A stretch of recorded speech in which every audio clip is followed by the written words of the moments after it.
Kravitz. If you have not followed his Triple H horse racing podcast, you're missing out. It's one of the best podcasts in the country.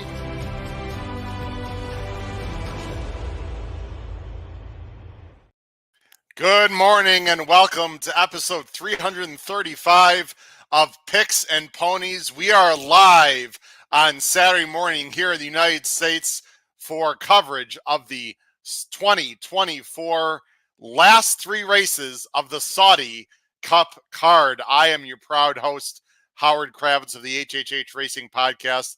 Thank you very much for joining us on what already has been a fantastic day in Saudi Arabia, or evening or morning, depending on where you are in the world. Please make sure you hit that subscribe button on the bottom right-hand side of the screen, and then hit that notification bell on the top right-hand corner of your YouTube channel, and smash, and I mean smash, that like button or that thumbs up button below the video player. That will help send the YouTube algorithm to the HHH Racing Podcast. We greatly appreciate it. You can follow me right there on X at HKravitz, and scrolling to the bottom of the screen, you'll see my email, hkravitzhorse@gmail.com. Please feel free to email me as well. You can listen to this broadcast on Apple Podcasts, Spotify, and Anchor. We have a fantastic Power Picks tip sheet. Look below the video player in the description.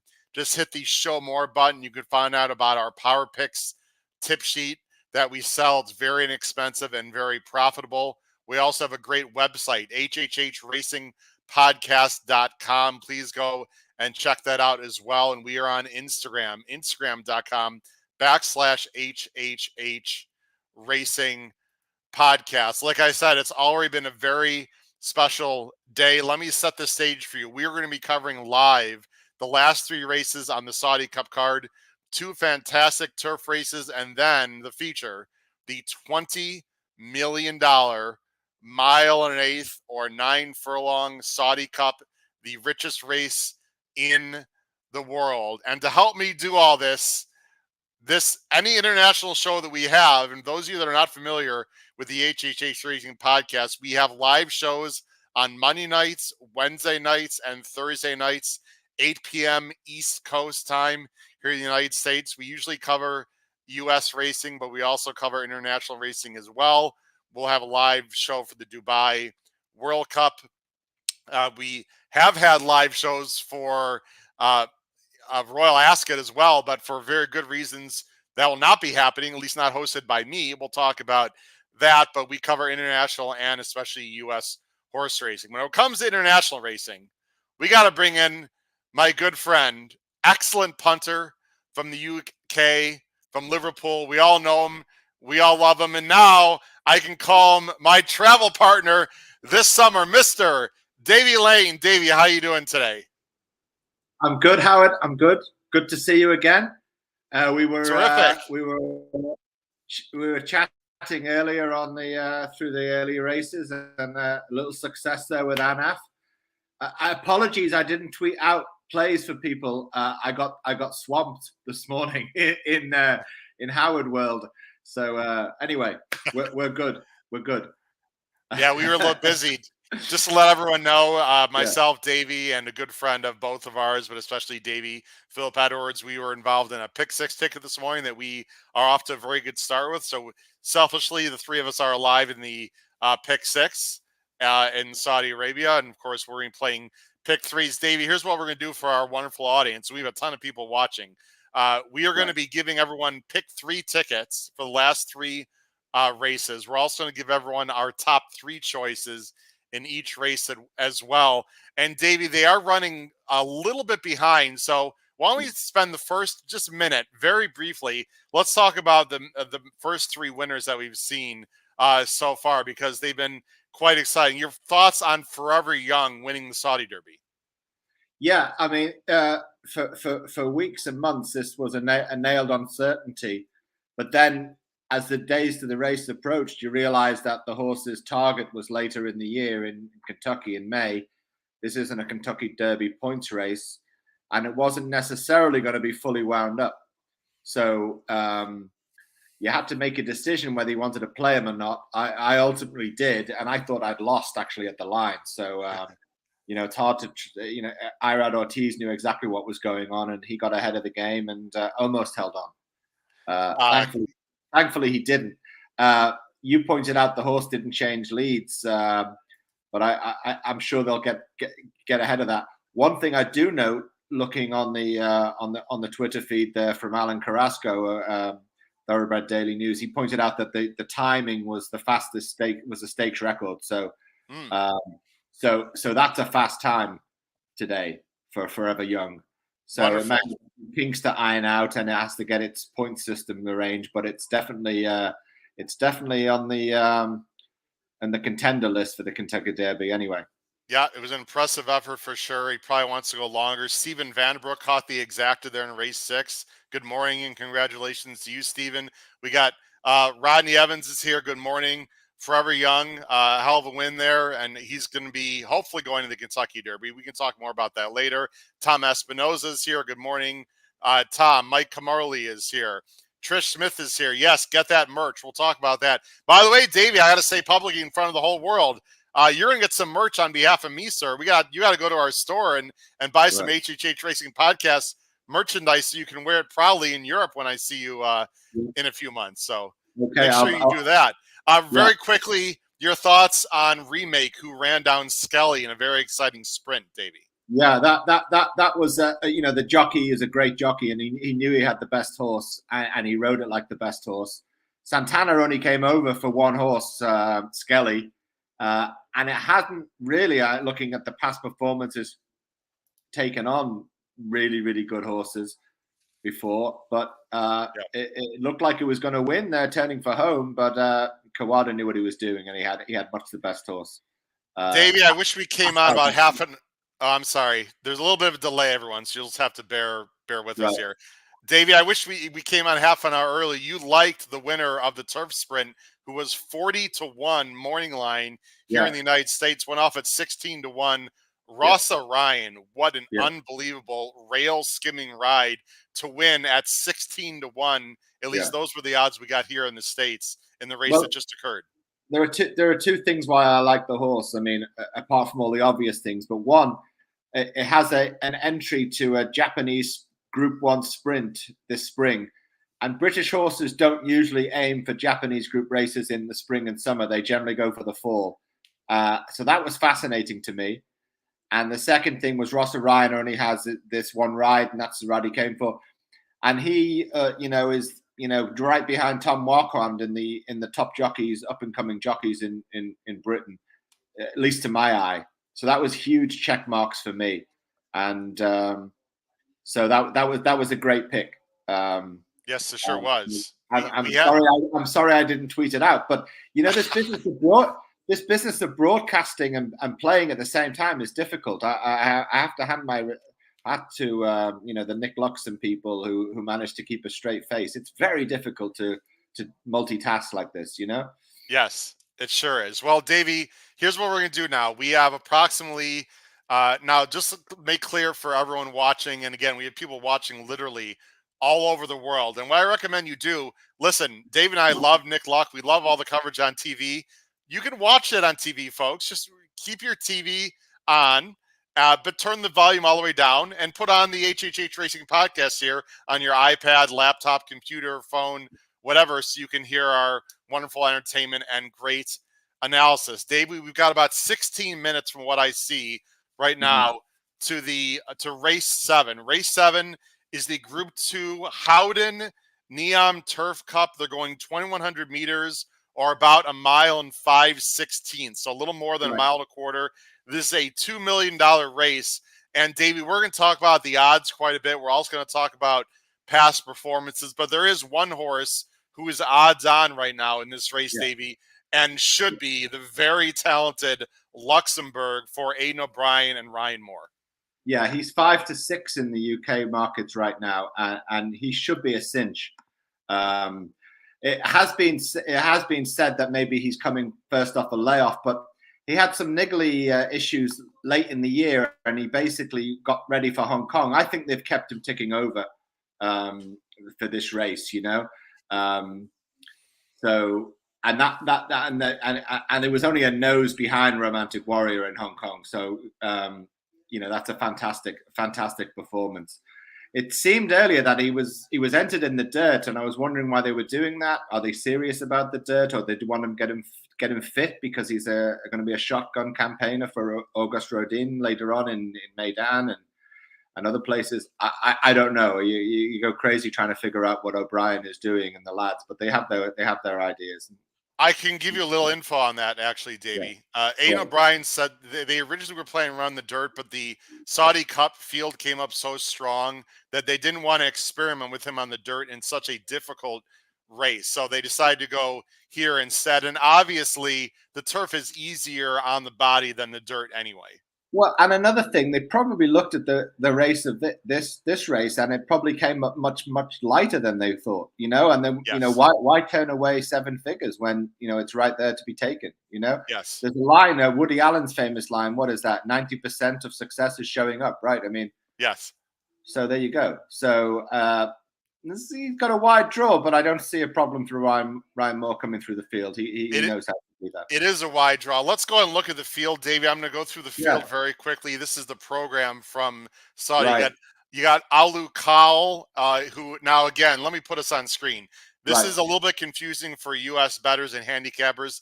The saddlecloth number does not, I repeat, does not correspond to the draw or the gate that they're going out of. So if you like the number 1, Alu Khal, he is coming out of gate 4. So you want to watch gate 4. What you really want to do, Davey, for American fans especially, is know the colors of the silks of your jockey. Yeah. That's probably the best way to follow the races. Right. I mean, how I quote unquote handicap races, I like a mathematician. I break things into smaller pieces and go from there, as opposed to going down the list that's given to me.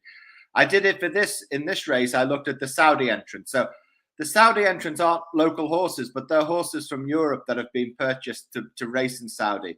And there are 3 of them. They've got a past history in Ireland, Germany, and England. So there's plenty of places you can watch the races. The one you just named is coming out of stall 4. It was a moderate grade handicapper in Ireland, later in the UK. And it's been switched to Saudi, the fast services, and it's been a strong finisher in its races. But I don't think it's going to be surprising anyone in this race. Yeah, Davey, we're not going to have time for the Saudi Cup, ladies and gentlemen. We are going to go through every single horse in the field. We are not going to do that for the other 2 races based on time. Now, Davey, people are not watching the show to get advice on how to bet an even money shot. So let's say people are trying to beat Luxembourg, who is coming off a bit of a layoff, and Aidan O'Brien does not always point to these sort of winter kind of meets. It's obviously a big day, but in all fairness to everyone out there, this is not what Aidan O'Brien does best, winning races in the Middle East. If people want to go against Luxembourg, who would you suggest, Davey? Well, I would suggest 2, and one of them would be one of the Saudi horses. That would be Grosser Jack, coming out of gate 3, the 5 horse. Former German horse. It's got form lines right across group races in Europe. I've touted him before. He's lightly campaigned in Saudi, but he won his local prep for this. He gets Johnny V. He goes forward. He's good on the fast ground, and he could get away. He could hold off Luxembourg if he can get enough distance. The 3-hole helps him. So Grosser Jack is one of those. Trained by Jimmy Jerkins, who, of course, everyone knows this trainer from the United States, who's now transferred basically and is now training over in the Middle East. And right now in the American pool, Davey, I don't know if you can see that on his screen. He is 17-1. What is he right now in the pools that you see over in Europe? He is. Didn't mean to surprise you there. I can find out as well. Yeah, he's a 16 or 20-1 shot, depending on your book. Okay, right. So this is. I'm just looking. Yeah, about 25 right now on Racing Post, and we can we'll talk about different betting. This is a horse that will be forward, Davey, and in theory get the jump on Luxembourg. And I know there's another horse you're very interested in, a Japanese horse who is a progressive 4-year-old, I believe, also breaking from the outside, the number 6, Hearts Concerto, the clear second choice right now. Right, and it's coming from the 12 hole. Listen, this is a quality horse. This is 3rd in the Japanese Derby. and third by like short, like a nose and half a neck and all the rest of it. This horse was right there, and in this world's currency, in terms of the new world of racing, a third in the Japanese Derby is a better exchange rate than a fifth in the Derby at Epsom. And we have a horse in here who did run fifth in the Derby and Epsom, the Foxes. So a few things in favor of Hearts Concerto. He gets the Magic Man, Joe Moreira. Now, a lot of people would say that he's dipped in terms of his abilities. He's obviously older and he had an injury and so on. But I think it was a mental issue. I think he was tired of being cocooned in Hong Kong and with the COVID. And I think he wanted to ride in glamorous tracks around the world and showcase himself. And why not? He deserves to. He's very good. And this horse ran out the cobwebs with a fourth in a Group 2 in Kyoto in January. A horse just ahead of him, Santano Glanz, was an unlucky third to Rebels Romance, him, Breeders' Cup winner in Qatar last week. So, Rebels Romance would be close, would be a 2-to-1 shot here, 5-2, something like this, maybe. So he's got a chance. He's drawn wide, but it all adds up for him. Quality four-year-old Japanese horse. Davey, based on the Timeform US ratings, which people can see there in bold, he does have several lengths to make up on Luxembourg. Is the way to beat Luxembourg perhaps to get in front of him and to get a jump? Or do you think he should be, because they're right next to each other, do you think he'd be better drafting maybe off of Luxembourg and then trying to go by in the stretch? What would you suggest they try to do? Maybe, but the race could be lost by then. I mean, if he's hanging around for Luxembourg, then there's going to be, someone else is going to take advantage of that. So, bird in the hand is worth two in the bush. He's got to, yeah. He will have to improve, though, Davey, correct? I mean, he is a few lengths slower as of now. He's bound to improve because he's now a 4-year-old and he's, and he had a prep. So, I mean, he's got to be ready for this. So, he's bound to improve. You can see our picks on the bottom of the screen. Those are our top choices. I'm going 9-5-6. Davey's going 9-6-5. Davey, while we certainly have approximately looks like 10 minutes or so here, or about 7 minutes, why don't you toss out some maybe roughies or some long shots that people might want to throw underneath in their exactas or trifectas in this race? Okay. Well, I mean, looking at it, I'm not sure if the roughies are long shots, but probably. Well, I mean, just to think about it, I mean, Astro King is a handicapper, so to speak, and that horse won a handicap race carrying nearly 140 pounds, small stable. He would be a shock, but he would be a guy I would use in superfectas, Astro King. Yeah. Okay. And what about Jack Darcy from the inside for the Godson? He's got great form lines, with Ancient Rome, the winner of that big race in Kentucky Downs late last fall, where Jamie Spencer came over. He won the historic Grand Prix de Deauville last year. I mean, that's a great race. I mean, Jimmy Winkfield, the great Black American jockey in the turn of the century in the 30s, he won the Grand Prix de Deauville. It's a classic race, but it only had 5 runners the year Jack Darcy won it, and the favorite, it ran a bad race, so. I couldn't have him. He's not had a run. He's not run for 130 days or something. So what about Christian Demuro with killer ability? This is a 5-year-old Japanese horse, so I know is a little bit light in the betting, but I know I've heard some people are interested in this horse as well. Yeah. He would definitely be the second best of the Japanese. He's a year older, I believe, a 5-year-old. I've downgraded him over the course of the morning, to be honest. He was a 2-year-old Group 1 winner, but his 3-year-old form is, well, the best of it is a 5-length defeat to Deduce, which is good form in Hanshin. But in terms of the prep and the jockey booking, he can pop up, but he's not someone he's a B or a C horse. He's all right, call it a roughie then. I don't know what the market is over there. What would he be over there? Right now, I think I saw 16s or 17s on that horse right now. There's a big difference of opinion here. He's as low as 12-1 with one bookie and 33-1 in another. They don't know what to do with him. We have 18, so sorry, and it's split in the middle there, Davey, right now here in our American pools. Now, one other horse I want to talk about, Davey, and then let's talk about your pick 3 that's on the bottom of the screen, because people might want to play the pick 3 here in the last 3 races. The Foxes, who is the 13 horse for Andrew Balding and Oisin Murphy, a jockey that's been riding in the United States at Gulfstream Park, is a horse that some U.S. bettors know. He ran in the Belmont Derby last year, just losing to a very good horse called Farbridge. You don't have the Foxes anywhere. I talked to you about this horse this morning. You're not necessarily against him. You just think there's others that are better. Yeah, I'm not against him so much, but I think there are others that are better. He ran a prep race in the winter, and he was well beaten by Enemy, which is a handicapper horse, which is running in the 3,000 meter race, the next race, the Red Sea Handicap. Right. I'm sure he's done the work since, and he was unlucky in that Belmont Derby last year. He's definitely a place chance. Great rider, firm ground. But I think the Japanese 4-year-old and Luxembourg are stronger prospects.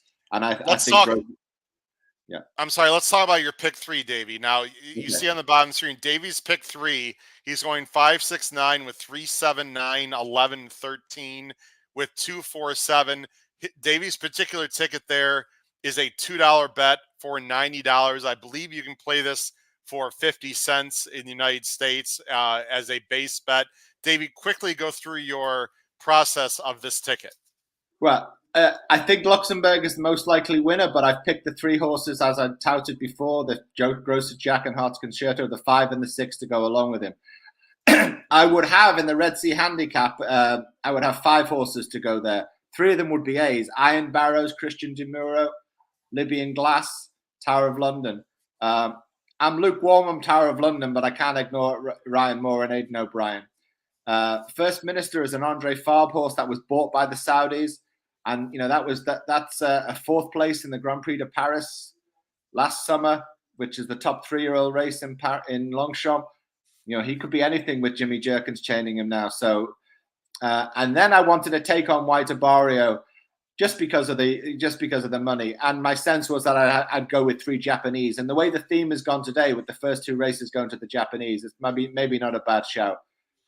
Derma Sotogake, which there's been an incident with him getting bumped in the aeroplane, and his price went from 4-1 to 9-2 to 5-1 to, and I thought this was a sign of him getting pulled out, but I think it's just bookies trying to entice people in, and I took 13-2. I'm quite happy with that. So that's Davey's pick 3. Again, we got a lot of people watching. We really appreciate it. I see Raymond's in the chat. Jimmy Johnson's in the chat. Trish Smith is here. Michael Austin is here. Let me show everyone my pick 3. Here's my pick 3, ladies and gentlemen, on the bottom of the screen.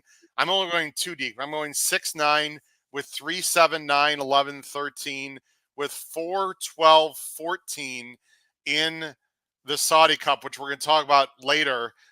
We are similar opinions in the first 2 legs, Davey. I'm throwing Senior Buscador. There is a lot, and I mean a lot of early speed in the Saudi Cup. And while I don't think Senior Buscador is one of the best horses in the world, I do think it is possible that race could completely melt down into the hands of Senior Buscador, like a 15-1. I would hate to not have him in there. So there is my $60 ticket for $2. Again, 6-9, 3-7-9, 11, 13, 4, 12, 14. Now, Davey, they're behind the gate. We are not going to show the race, obviously, due to copyright issues. So I am going to talk through the race. I'm not going to give any race call, Davey, because it's hard to watch it without chiclets and just other things. But we will be on the air, and we can talk about what we see as it goes on. And I'm going to turn the sound on for myself. Davey, just double check. Let me know if you can hear the sound right now. Can you hear any sound? Can you hear any sound other than me, Davey? No. Okay, that's actually a good thing. That's good. Okay, I just wanted to double check. So I have on my other monitor here, I do have the race that's going to occur. For everyone that's at home, especially those of you in the United States, I am watching on my other screen FanDuel, or what used to be TVG. So if you're not watching FanDuel, you might be a little bit behind. I don't want to spoil anything for anyone. They're just starting to go into the gate now. Davey, you expect to see Grosser Jack on the lead, and would you expect relatively slow fractions or honest fractions in this race? Honest fractions, and I expect him to be on the lead. It's Johnny V. He's not known for that, is he? Really? But not necessarily, but he can be forward. Where do you expect Luxembourg to be? And are you concerned about the outside draw for him and Hart's Concerto? I think Ryan Moore will be patient because he knows Luxembourg's the best horse. And Luxembourg has been able to close him a little further back. When he faced Augusta Rodin, he was, a little bit up closer, but he's come from further back. Here we go. They're all in the gate for the Neon Turf Cup. $2 million. Group 2.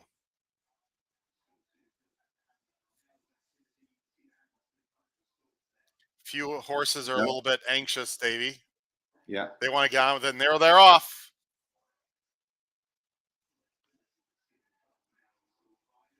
Luxembourg is actually being sent, Davey. How do you feel about this? He's actually in a perfect spot, but he's up close.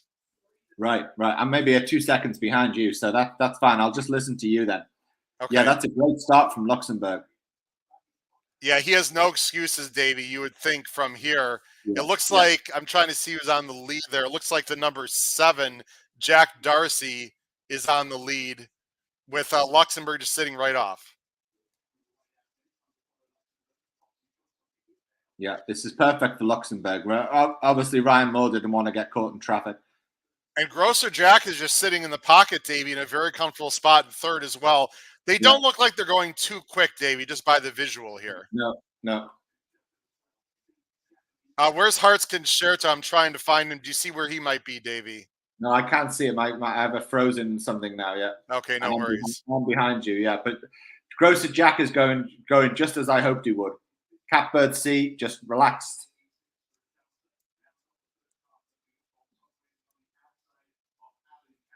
Hart's Concerto is a little bit further back, but that's not unexpected. They just started the final turn. All right, you keep me up to date. Yep.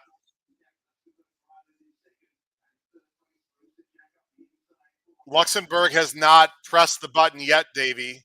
Okay. No, they're definitely quickening for sure. It's still Grosser. It's still Jack Darcy with the lead. Luxembourg is about to take over. Right. Killer Ability is making a run. Luxembourg better get going. Spirit Dancer goes by Luxembourg with the number 8. It is Spirit Dancer, the number 10. Oh, no. Upsets the field in the Neon Turf Cup at 13-1 on the board. Luxembourg, Davey, with absolutely no excuses, was a bit flat in the lane. A big upset here in the Neon Turf Cup. Wow, that's a big upset. It looks like, again, Killer Ability finished second. It looked like Khalif finished third. Luxembourg fourth. Boom goes the dynamite, Davey, with our pick 6. But that was hard to top, don't you think? Yeah, I saw this horse as having its prize in Bahrain. At the end of last year, I didn't think it would be up for this, and it ran in Qatar, and it didn't run well. So maybe Ryan Moore got it wrong, But by sending, is that what you're suggesting? Maybe he shouldn't have sent out there. Yeah, maybe he shouldn't have sent. Yeah. Well, he had a wide post, and so I guess he had a wide post. Yeah, so it's a toss-up. Yeah. It didn't look like Grosser Jack had an excuse. I'm trying to see where. I didn't hear really a call from Hart's Concerto in the lane, so I'll have to watch the replay and see what happened.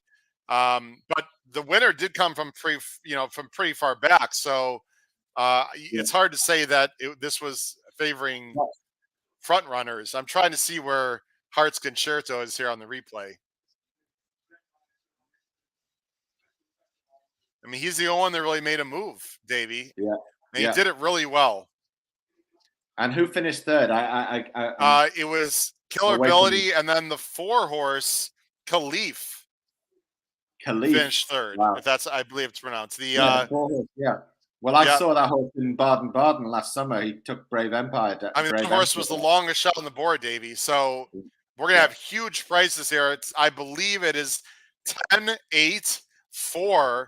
This is 13 over 23 over 88. Davey, on your own personal pick 3, I had the 10 as a C, by the way. So I am alive in my own pick 3, but it is a C horse. Do you consider this horse at all the winner? No, I didn't. I mean, I put a line through him. I thought he'd already run his race when he went in the Group 2 in Bahrain. So, well, this is going to blow up the ticket. Davey, what do you say about Luxembourg? We talked about. Now, listen, it was both of our top choices. We're not going to sit here and redboard and say we told you so. But it is. I mentioned before the race, and it is fair to say that Aidan O'Brien, this is not what he does best, is win these races in the desert. It's just not what he does. Well, not first up. You know, I mean, he's you know, Luxembourg is getting ready to ride shotgun for Auguste Rodin in various races this year. That's what he's there for. So, so you would expect to see him in the what is it, the Shima Classic, I believe. Is that right? Yeah, he'll ride shotgun for Auguste Rodin. Yeah, in the Shima and maybe throughout the summer. That's his role in life right now. He's a much better horse than we showed today. This is he's 3-5. This was a major disappointment. I know that maybe he wasn't supposed to be best first up, Davey. This is a major disappointment for Luxembourg and Aidan.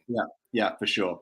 And I can't hide the disappointment. I was hoping, watching the race, I was hoping Grosser Jack was gonna just, you know, move on. That was the result I was hoping for. But it's difficult. I wasn't really watching it, so my emotions are different because I've got a screen in another room and a thing. So it's difficult. Yeah, I'm sorry. You know, Davey, if you want to watch the last 2 races in another room and then come back, absolutely.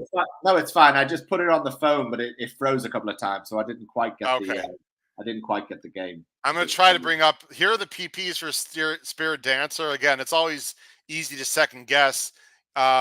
He did come off a 4th place effort in the Jebel Hada at Meydan and get measured time.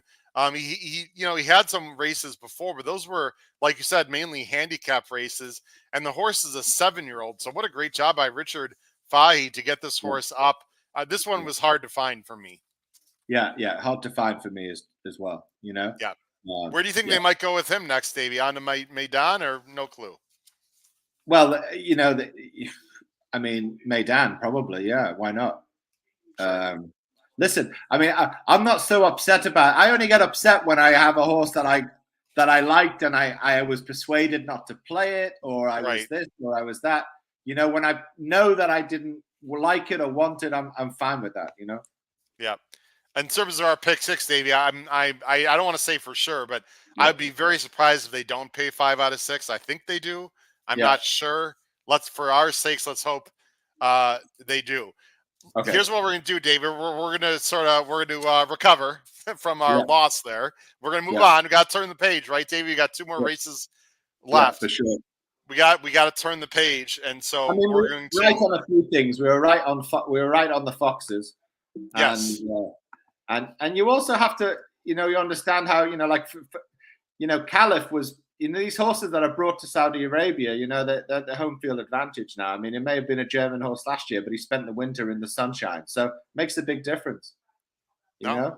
There's no doubt about it. The ironic thing, Dave, is I sort of thought this was going to be one of the more chalky races of what we were going to discuss. And it turns out to be a 13-1 because the next race, which is a very exciting race, the Red Sea Turf Handicap, which is a Group 3 going 1 mile and 7/8, to me is a very wide open, fun race that we're going to talk about. So, Davey, let's do this, Davey. I'm going to go ahead and take a little short break here. Everyone can take a deep breath. Let me just get this ready up on the screen. We're gonna take a short break. We're going to come back in a few minutes, and we're going to be discussing race 8, which is the Red Sea Turf Handicap. Thank you very much for joining us here this morning in the United States and around the world on the HHH Racing Podcast, Saudi Cup Day 2024. We'll be right back, folks. Stay tuned. Thank you.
All righty, we are back here on the HHH Racing Podcast. We just saw a very exciting race. The winner was Spirit Dancer at a price 13-1. Davey, we're going to move on now to race 8. This is the penultimate race on the card. And before we do that, very quickly, just want to recap in case people were not here before. You can listen to this show on Apple Podcasts, Spotify, and Anchor. There's a great tip sheet below the video player. Also, Davey Lane, we have a little bit. Let's bring this up. We have a brand new, Davey, store. The HHH Racing Podcast merch store is up. You can buy fantastic hats, koozies, shirts, hoodies, very nice Nike dry fit polos, quarter zips. We also have items for our Benton and Boozin show as well. We'd love to have people to promote and help us with the HHH Racing Podcast. If you look below the video player in the description, again, hit that show more button below the video player on YouTube. In our description, there is a link to the HHH Racing Podcast store, which Davey's going to be perusing right after the Saudi Cup races, so he can buy some merch and wear it proudly on my behalf, actually on our behalf in Europe this summer. Dave, real quick, why don't you tell everyone the 3 races or the 3 meets that you and I are going to be visiting this summer, because I am really excited for my first trip to European horse racing. Yeah, first up will be the Hippodromo La Zarzuela, which will be hosting the Spanish Derby on Sunday, June 9th.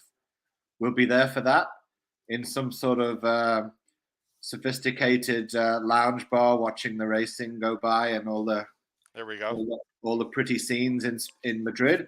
And then up to France via some historic horse eye candy tourism stuff in southwest France, and then eventually ending up in Chantilly on Sunday, June 16th for the Prix de Diane, which is the French Oaks. And from there, I'll be introducing Howard to what they call the Channel, which will be a train taking him underneath the English Channel between France and England, and will materialize in the London area, and will be at Royal Ascot for Tuesday and Wednesday, first 2 days of that meet, and at which point will be some broadcast punters by the or millionaires, who knows? We'll see. No, well, we're gonna crush it, and people may be surprised. Of course, you live in Liverpool, which is not near London, of course, but you have not been to Ascot before, so this is clearly a bucket list item for you as well. Yeah. Although it's not necessarily something that I had like major dreams of going to, as you're sort of familiar with it. It's there. I mean, my race, I'm more interested in getting to other countries and seeing tracks. I've done all the Northern English tracks, the Yorks, the Aintrees, the Haydocks, the Chesters, and so on, and the Irish tracks, the Leopardstown, and so on. So that's more my gravitational pull than the London tracks. But it'll be fascinating, and we'll be dressed up, and we'll be playing hard for sure. Yes, we will. We're very excited. All right. Well, in order to have some more money for our European trip, we got to crush these last 2 races, Davey. So first race didn't quite work out. Didn't quite work out well for us, but probably didn't work out very well for a lot of people. So let's just turn the page and move on, as we say.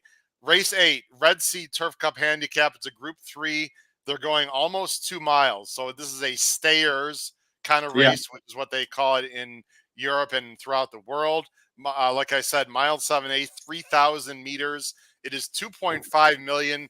Seems a little silly, to be honest with you, that this race is worth more money than the previous one, but that's another story for another day. Let's go ahead and get to the field, Davey. I'm going to go through every horse, but we're not going to talk about every horse. This is just to mention for the people at home. So you do not need to comment right now, Davey. We got Giavolato from the inside, the 1 hole. We got Breakup is the 2 horse. Iron Barrows, who is definitely going to take some money breaking from the 5 hole. I see Iron Barrows actually a little bit cold on the board at 10-1 here in the U.S. right now. You have Act is the 4. Al Nayer is a horse that you and I talked about this morning. Big Call is going to be, I thought, a long shot, but actually I see 9-1 right now in the United States. Maybe that's William Buick money, Davey. I'm not sure. Libyan Glass. This is a horse you and I are very interested in. The 7 horse who is 12-1 in the U.S. betting right now. Then we've got Scazino, who is a horse that I know we'll talk about for probably some more nefarious reasons, to be honest. The 8. Yeah. Enemy, the 9 horse. Roberto Escobar is the 10. Tower of London, who I assume will be the favorite, is the soft favorite at 7-2 right now in the betting here in the United States for Adrian Ryan and Ryan Moore coming off a layoff. You have a long shot in Diva Donna. First Minister is a Galileo horse that's a little bit interesting, ridden by Luis Saez from the United States. And then Pin Your Hopes. And if you want to pin your hopes on this horse, you're going to get somewhere in the 40s. Davey, as I bring you back on screen, let's talk about this race. They're going to start on the backstretch. So it is a 3-turn race. The run in the first turn, it's not a short run, but it's not a long run either. The horses that get wide draws are either going to have to send a bit for position or maybe tuck in on the backstretch because you do not want to be uncovered and wide in a 3-turn galloping race. Would you agree with that, Davey? Yeah, I would agree. Just to further talk about the price of the favorite, you said it was cold on your board. In the UK, it's been betting like it can't lose, and it's now into 6-4. Wow, that's very interesting. Yeah. And this is the horse that I was kind of lukewarm about and not interested for precisely the reasons of not having a prep and maybe having other targets later in the year. So clearly it's being bet. Maybe the lads are piling onto him here, but it's not reflected there.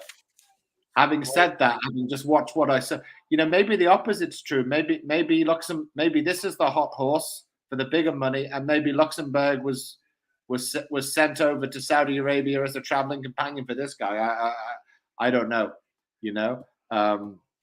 but I'm surprised he's a hot favorite, and I think he's still worth taking on based on what we just saw in the last race. He does prefer firm ground, it appears, and he's definitely getting that today. That is a feather in his cap, Davey, correct? It is, and that's his preferred surface. I mean, it was touted as a big Melbourne Cup horse last year, and he gets in this race with a relatively light weight. He's 6 pounds off the top weight, Giavaletto. So, it's not going to be a surprise if he wins easily. But when you've got horses at double-figure prices, I think you have to, that are good horses, you have to take a look. I mean, Libyan Glass, who we just discussed earlier, that was 4th in a Japanese St. Ledger. I mean, it's a Japanese classic. That's arguably the best group form line in the race. It's only run about 4 times, but it did have a prep last month. It gets Saki, the jockey that we just saw earlier, who's on a par with Kawada and Yutakataki, in terms of the Bresh riders, and we get a good price. He's currently 14-1 here. I don't know what he is over there. 11 right now. Davey, this is my top choice. Chris Mack, I don't know if you saw that in the chat, Davey, I brought up on the screen and we just talked about it. Let me bring that up again. He said you can't be too confident with Tower of London after the Luxembourg debacle, or I shouldn't say debacle, but just didn't fire. But you're saying be careful. Then not necessarily the case, correct? Yeah, not necessarily. I mean, I don't know. Tower of London is not my idea of the winner, but it seems to be the idea of a lot of people's winner here in the UK. It's interesting. Okay. Yeah. Well, Libyan Glass is a progressive 4-year-old that I like. I want progressive 4-year-olds. I'm slightly concerned about the distance because Libyan Glass has not gone this far. Oh, excuse me, he did go a mile 7/8. I take that back.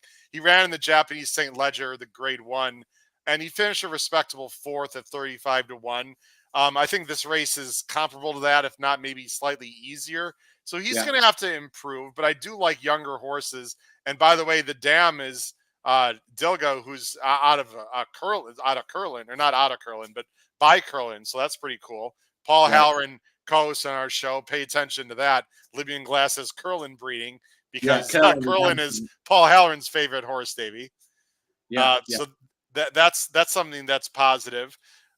Let's talk about some others in here. Well, I'll tell. Let's show. Well, I'll wait to show our top picks. But another horse that we are both interested in is the number 3, Iron Barrows, who, like I said, is a little bit cold here in the United States at 11-1, coming off a bit of a layoff with Christian Murrow in the saddle. Talk about Iron Barrows a little bit. The 3, Davey. Right.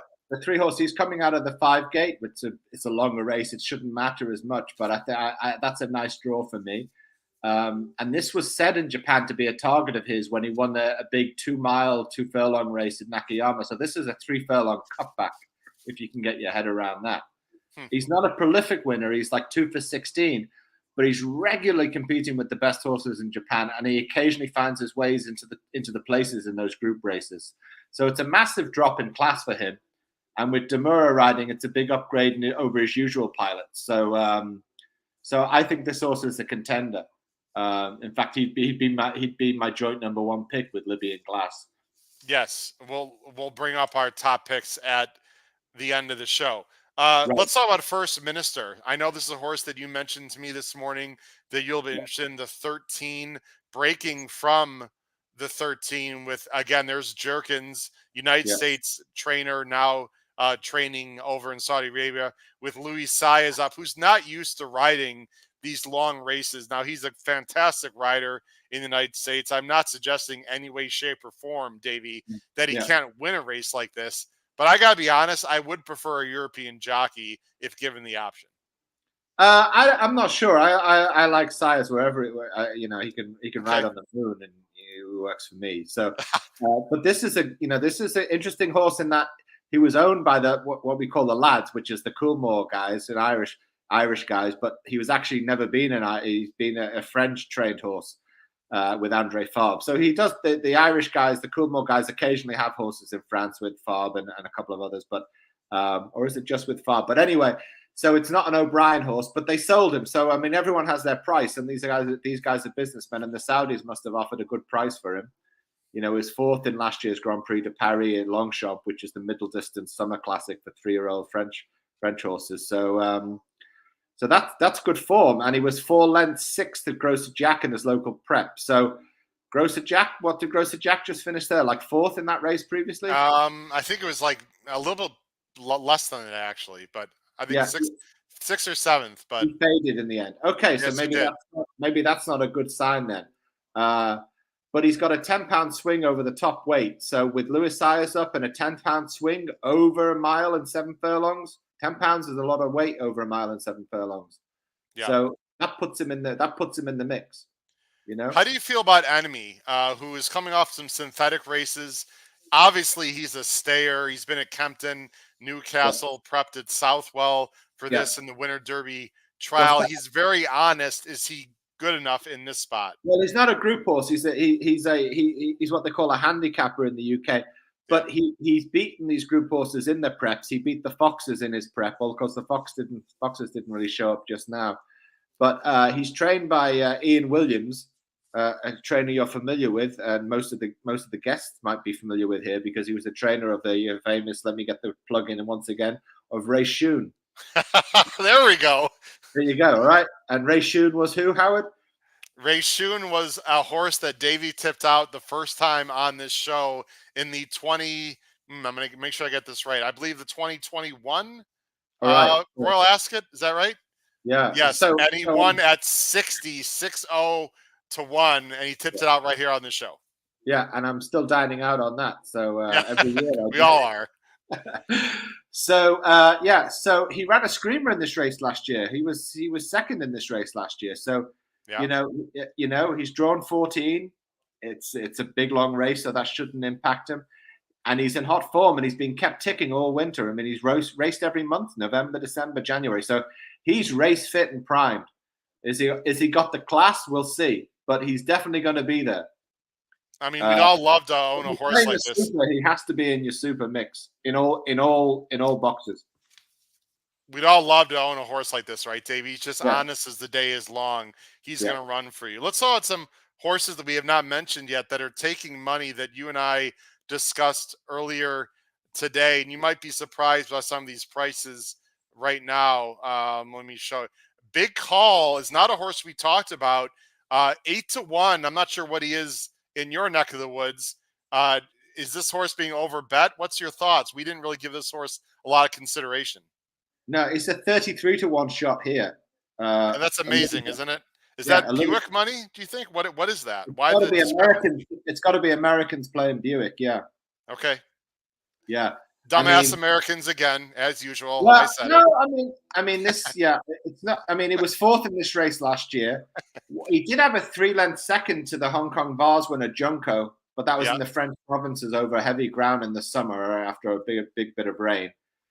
But where I see him leveling off, he went to Sweden, which is a very rare thing for a French or an English horse to do. I think one English horse in living memory I can recall going over there and winning. But again, a lot of jurisdictions are upping their game these days and offering money. So he went to Sweden for the Stockholm Cup in September, which is a local Group 3 race, and he finished third. So I don't quite see him being good enough, even with Will Buick up. If you have any questions for Davey Lane at all, because obviously Davey can speak to some of these horses a little better than I can. When we get to the Saudi Cup, there's a lot of Americans and other things. And by the way, Davey, we do have some more people, some co-hosts that are going to be coming on as well to join us for the Saudi Cup conversation. Let's talk about Scazino. This is a horse that unfortunately had, let's just say, a checkered past, shall we say? Yeah, checkered past. I mean, this horse was trained. Let's just say the gendarmes paid a visit to this horse's previous trainer, who was based in Marseille, and took away bags of jiffy bags of various things. So the horse is now trained by an associate of his, and subsequently the horses in this former trainer's care, their respective form generally tailed off, and so did this.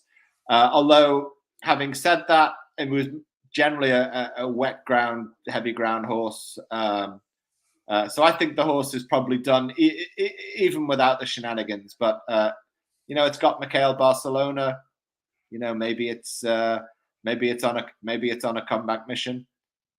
It's definitely of a Group 1 class horse, but 2 years ago, not now. Two horses that are taking money, Davey, that we didn't necessarily like. We'll talk about those two, and then we'll go ahead and show our top 3 picks and start wrapping up our conversation.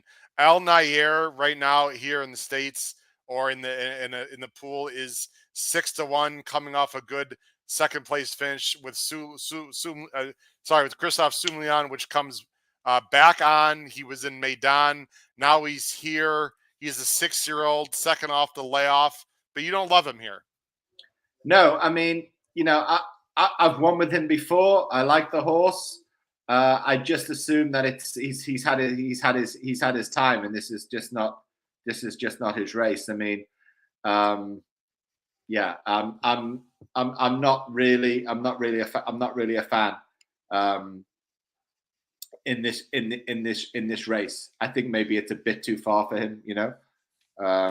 Okay. We'll see. And then the other horse, the number 2 breakup for the Magic Man. This is a Japanese 6-year-old who actually is raced in Australia and all over the world. He looks like a pretty honest stayer, but he has not run very well recently. But in this spot, he's taking some money. Yeah, well, that's probably because of Moreira. I mean, the horse did go to Australia for the Melbourne Spring last year, ran in the Caulfield Cup, a very, very mediocre performance, and then onto the Melbourne Cup. It didn't have the fanfare of the big Japanese horses that have gone over there in the past. It seems to me it's about those respective Japanese owners being a bit plucky and willing to having a go at a big international pot, and often the Japanese pull it off. So I can't have him. Despite I don't think the Magic Man's going to turn their sort of cheap sake into champagne today for that horse. So. Okay, love the analogies. By the way, Davey, the last race, the Khalif paid $37 to show or to place, whatever. So the money, the payouts were huge. Obviously, the 10-cent trifecta, which if you're watching this from overseas, you're not familiar with the American types of bets. The trifecta is the first 3 finishers in order. Davey, the 10-cent trifecta paid $1,124. So that was a trifecta that most people did not have. The dollar exact of the first two winners, 10/8, paid $330. So again, very difficult to find the horses in that last race. Yeah, what one form line? Just thinking back on Al Nair, I mean, he did get a nose to second to at Meydan to Siskani last month, and Siskani won again yesterday in Meydan. So that's a good form line to judge. But they tried Siskani over the dirt, didn't they, at the Breeders' Cup? And that was a complete. I was there. Yeah, complete disaster. Yeah. So yeah. We couldn't understand why. I think he was there. That's an Aiden, right? That's an Aiden horse. I'm guessing that was a travel partner for Augusta Rodin, and they figured, we'll just try him in a dirt marathon. Horse. And he was awful, and he was the favorite in that race too. It took a ton of money. Yeah. Let's go to our top choices in this race. It's going to be scrolling at the bottom of the screen. Look, folks, we want to be, creative. We want to give you our honest opinions.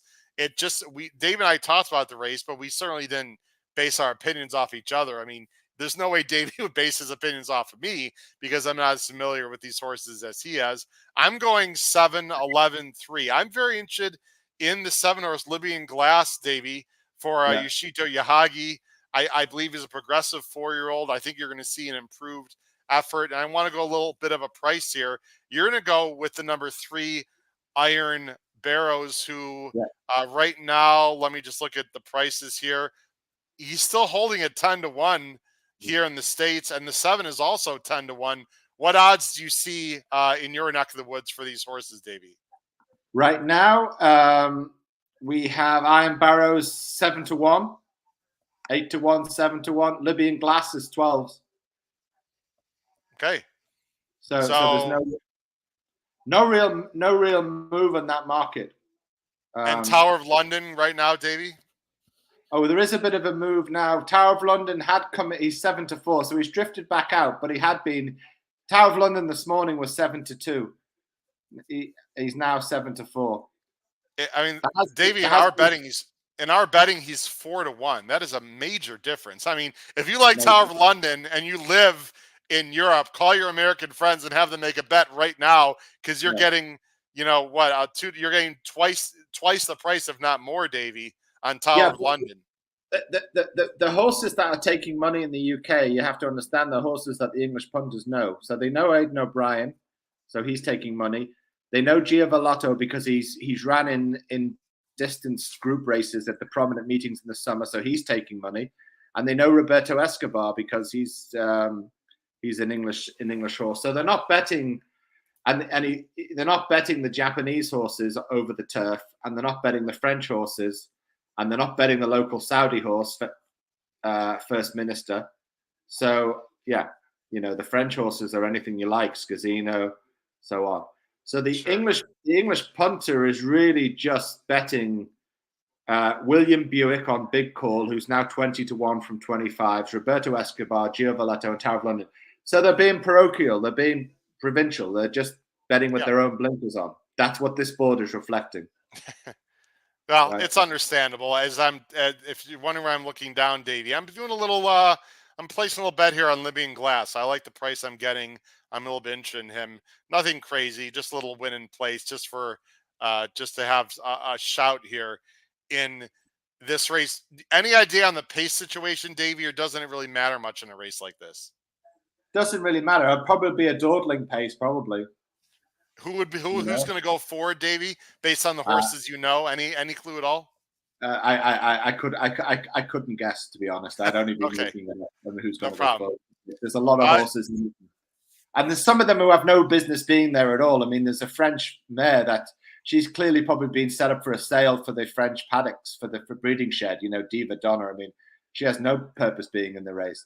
So there's some filler in that respect, Sure.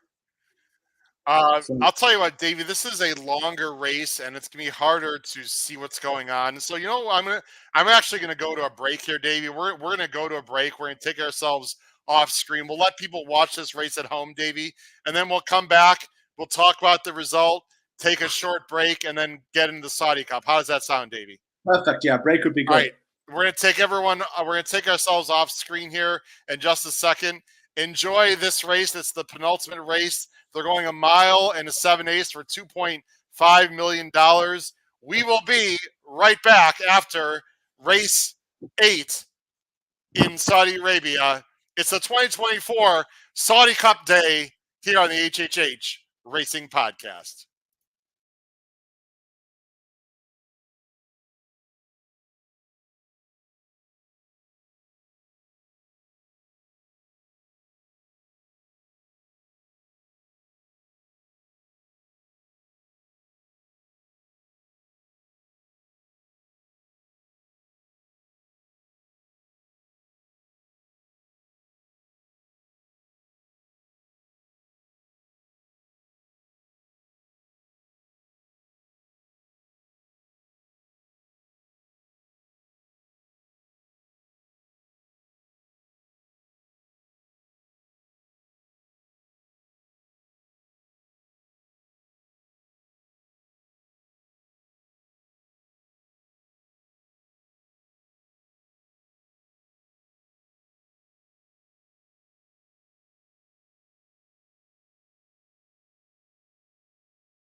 I'm sorry, I'm muted. I'm sorry, I was muted, everyone. My bad.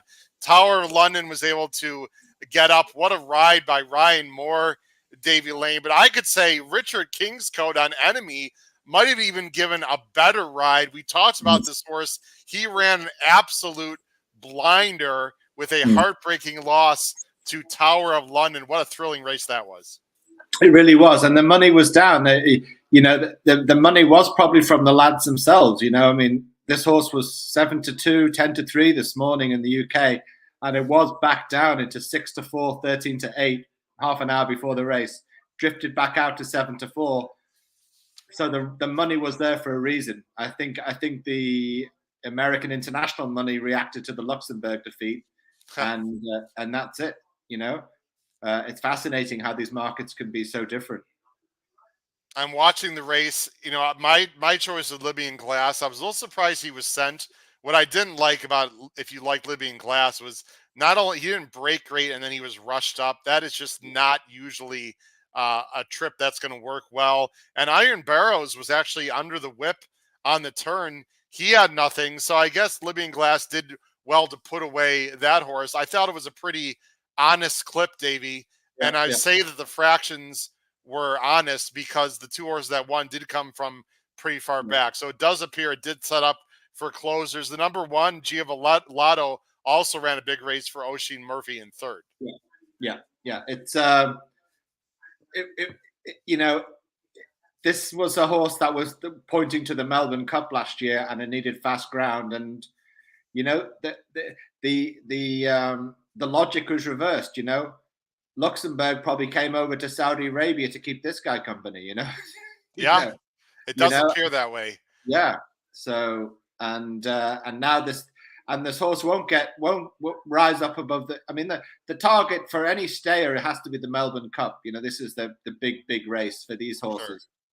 And winning this race, the handicap, you know, they got a lot of money for it, and it won't necessarily rise up the weight scale so much for the Victoria handicapper.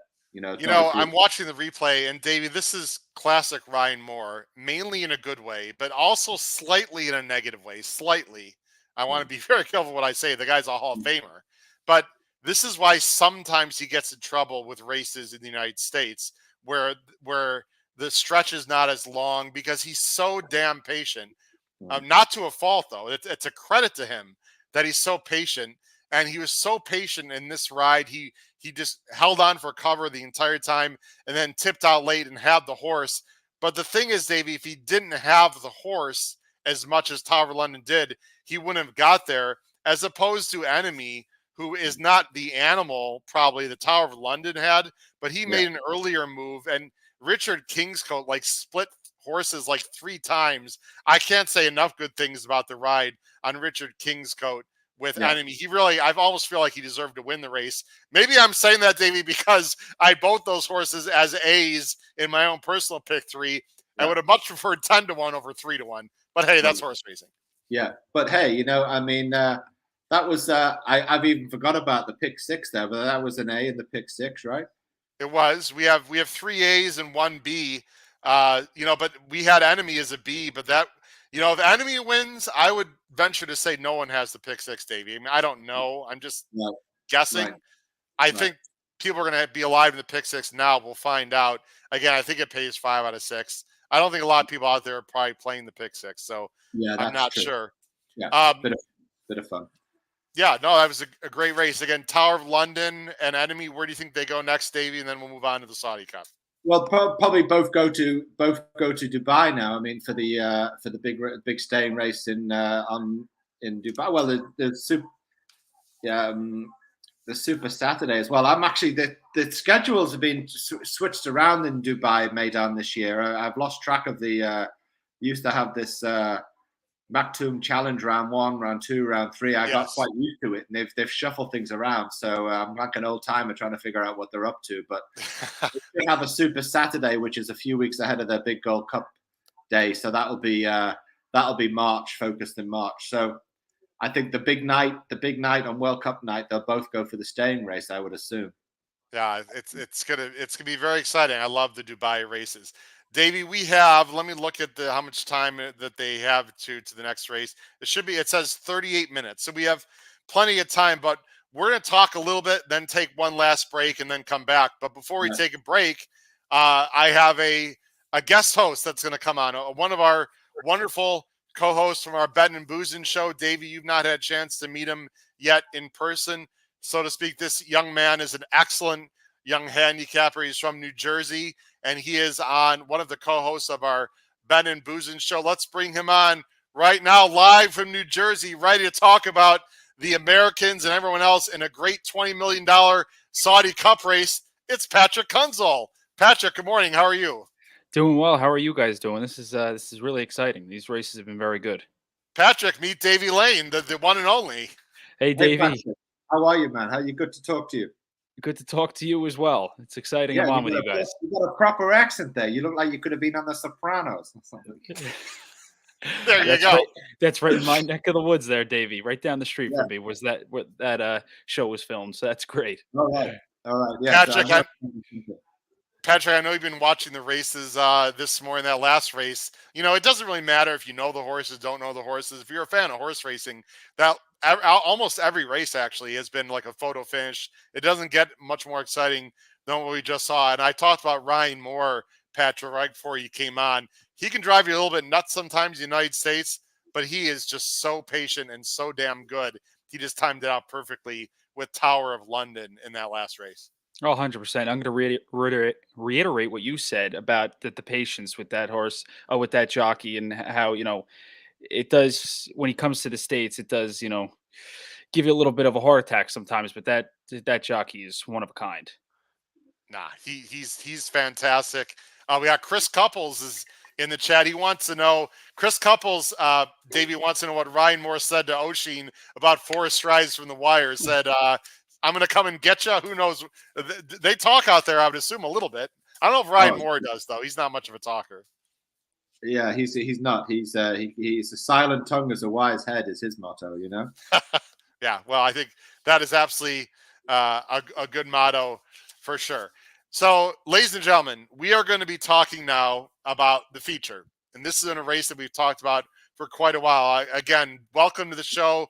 Please gather everyone around if you are watching here live in the United States or anywhere in the world, with my good friend and excellent punter handicapper from the UK, Mr. Davey Lane, there on my right, and at the bottom of the screen, another excellent young handicapper, unlike our old guys up here at the top of the screen, from New Jersey and co-host of our Bettin' and Boozin' show on Wednesday nights here in the United States at 8 p.m. Eastern, Mr. Patrick Kunzel. Guys, we're going to talk about the $20 million Saudi Cup. And Patrick, while we have you on, let's go to you first in general. Before we deep dive into this race, the Saudis have put up a lot of money for this race, obviously. $20 million. It's the richest race in the world. When you saw the field and the post positions, what was your thought? Was this better than the Breeders' Cup Classic race? Not quite as good? Just your general thoughts on the race overall as you see it in terms of talent and prestige. Yeah, so, you asked, is it better than the Breeders' Cup Classic? I'm going to say I don't know, but what I will say, it's more interesting in my opinion. I think that, White Abario getting the rail in this spot really presses the need for IRAD to make a decision because White Abario preferably likes to be forward, but, in a trip where it can stalk off the leaders. So and that same goes with, National Treasure. What does Flavian do? He's a great jockey and, getting his horse in the right spot the way he wants to. But I think that, that comes with some concern because then you also have another U.S. horse in Hoist the Gold and Saudi Crown, who both are, need the lead types of horses. And those are just the U.S. horses I'm hitting on. So this is a very interesting race. For sure. Davey, by the way, you're a little bit dark. I don't know if it's gotten darker there outside or. Yeah, it's getting darker. Yeah. And okay. I can take you off screen. Is there a light that you can? I might move because my strip of lights just they went kaput there recently, and I haven't replaced them. So I'll tell you what. I'll take you off screen, Davey, for a minute, and Patrick and I will chat, and we'll have you come And back I'll on. come Is that come okay? in another You don't place. you Yeah, don't need to link off, Davey. I'm just going to take you off the screen. You no need to right. link off. Perfect. All right, I'm Okay. going to take Davey off for just a minute as he's going to relocate to a different place. Patrick, there are a lot of Americans in this race, and I'll tell you what struck me. I'm going to answer my own question. I think this race is better in the Breeders' Cup in terms of talent because of the influx of a few Japanese and not just Derma and Ushba Desuro. There's other ones in here. There are some locals that are good. And the American contingent is very good. And the one thing that I think I want to mention right away, Patrick, to me, there is a ton of early speed in this race. Now, you and I have handicapped together on air, off air, over the phone, a zillion races together, and we've seen this everywhere throughout the world, but especially in the United States, that at times when it looks like there's a lot of speed, especially turf races, it doesn't always develop. In this race, in your opinion, do you feel like it's going to be hot and heavy early? Do you see a hot early pace, or do you think maybe some jockeys see what we see and they're like, you know what, maybe I'll take back a little bit? Like, for example, Flavian on Saudi Crown and maybe Johnny V on National Treasure. Do they read the break? How do you see the pace scenario in this race? And I will show the time form U.S. early pace ratings in a little bit when Davey comes back. Yeah, I think this is going to be a quick pace, regardless. I don't think Johnny V can sit back with Hoist the Gold, and same to be said with uh, the Saudi Crown for Florent Giroux. Those two have to go. Pretty much in my opinion, if you don't go with either one of those horses, they're not the stalking type. You're pretty much tossing that horse from the race. So I do think there has to be an early speed, and I think it's going to be wicked. And it's a big race. These horses want to get to the lead, so this is really interesting. And Trip is going to be. I think the Trip is going to be very important. Yeah, my general feeling, if you got a speed horse, you got to use it. You Have got to, to use, you yes. got to do what the horse does best and just roll the dice. And as I'm looking at the odds right now, and again, thanks for joining us. Davey Lane will be back here in just a moment, ladies and gentlemen, to help us go through the field here for the 2024 Saudi Cup. White Barrio, at least in the U.S. market right now, Patrick, 3-2. That is Wow. awfully low to me. I mean, I like White Barrio. What are you going to say about Irad? He's awesome. The rail so far today, I won't say it's been bad, but horses have been winning, closing like down the middle of the track, like Remake and the Sprint. And we saw I'm drawing Forever Young go by Bookham Dano. So I'm not saying the rail is bad, but I'm not so sure up close is really where you want to be right now. Irad's going to have to be really good, as is White Barrio. This is, to me, a 3 times more difficult race than the Breeders' Cup Classic. That's just my opinion. Yeah, I would agree. And Rick Dutrow with White Barrio. I'm pretty sure they breezed the horse this morning again, like they did, with the Classic and the Whitney, which is really interesting. And inside post again for White Barrio has done it in the past, but it really is going to be interesting, especially if there is a little bit of a bias, like you said, there could be.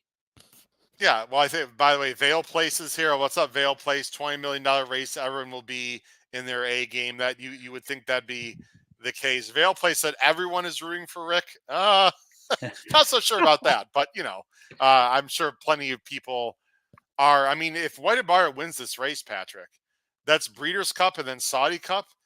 I remember, you were a little bit younger with your handicapping or even into your, love of horse racing, but Arrogant, pulled a Travers Breeders' Cup, Dubai World Cup, which is Wow. the Saudi Cup wasn't going at that point. So that's a 3 races in a row that I don't think I shouldn't say we're never going to see again. But that was one hell of a run. It's hard to win these races, back to back, especially when you're flying overseas. You don't know how the horse is going to react.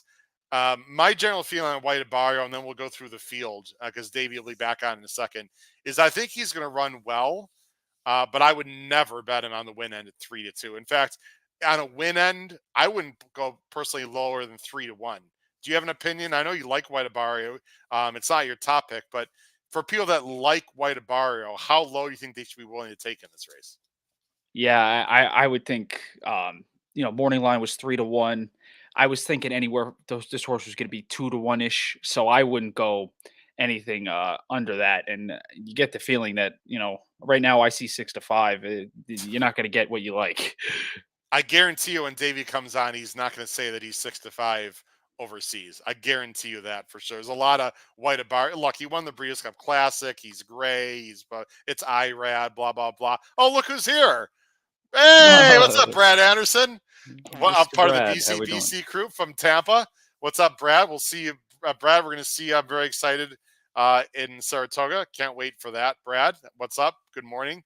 How are you? Actually, good afternoon now for you, Patrick and Brad, and people on the East Coast. All right. So as we wait for Davey, let's go ahead and start just going through the field. We're going to talk about every horse, Patrick. And when I say we, meaning the three of us, no worries, because I know you have your strength is more the American horses, as are mine.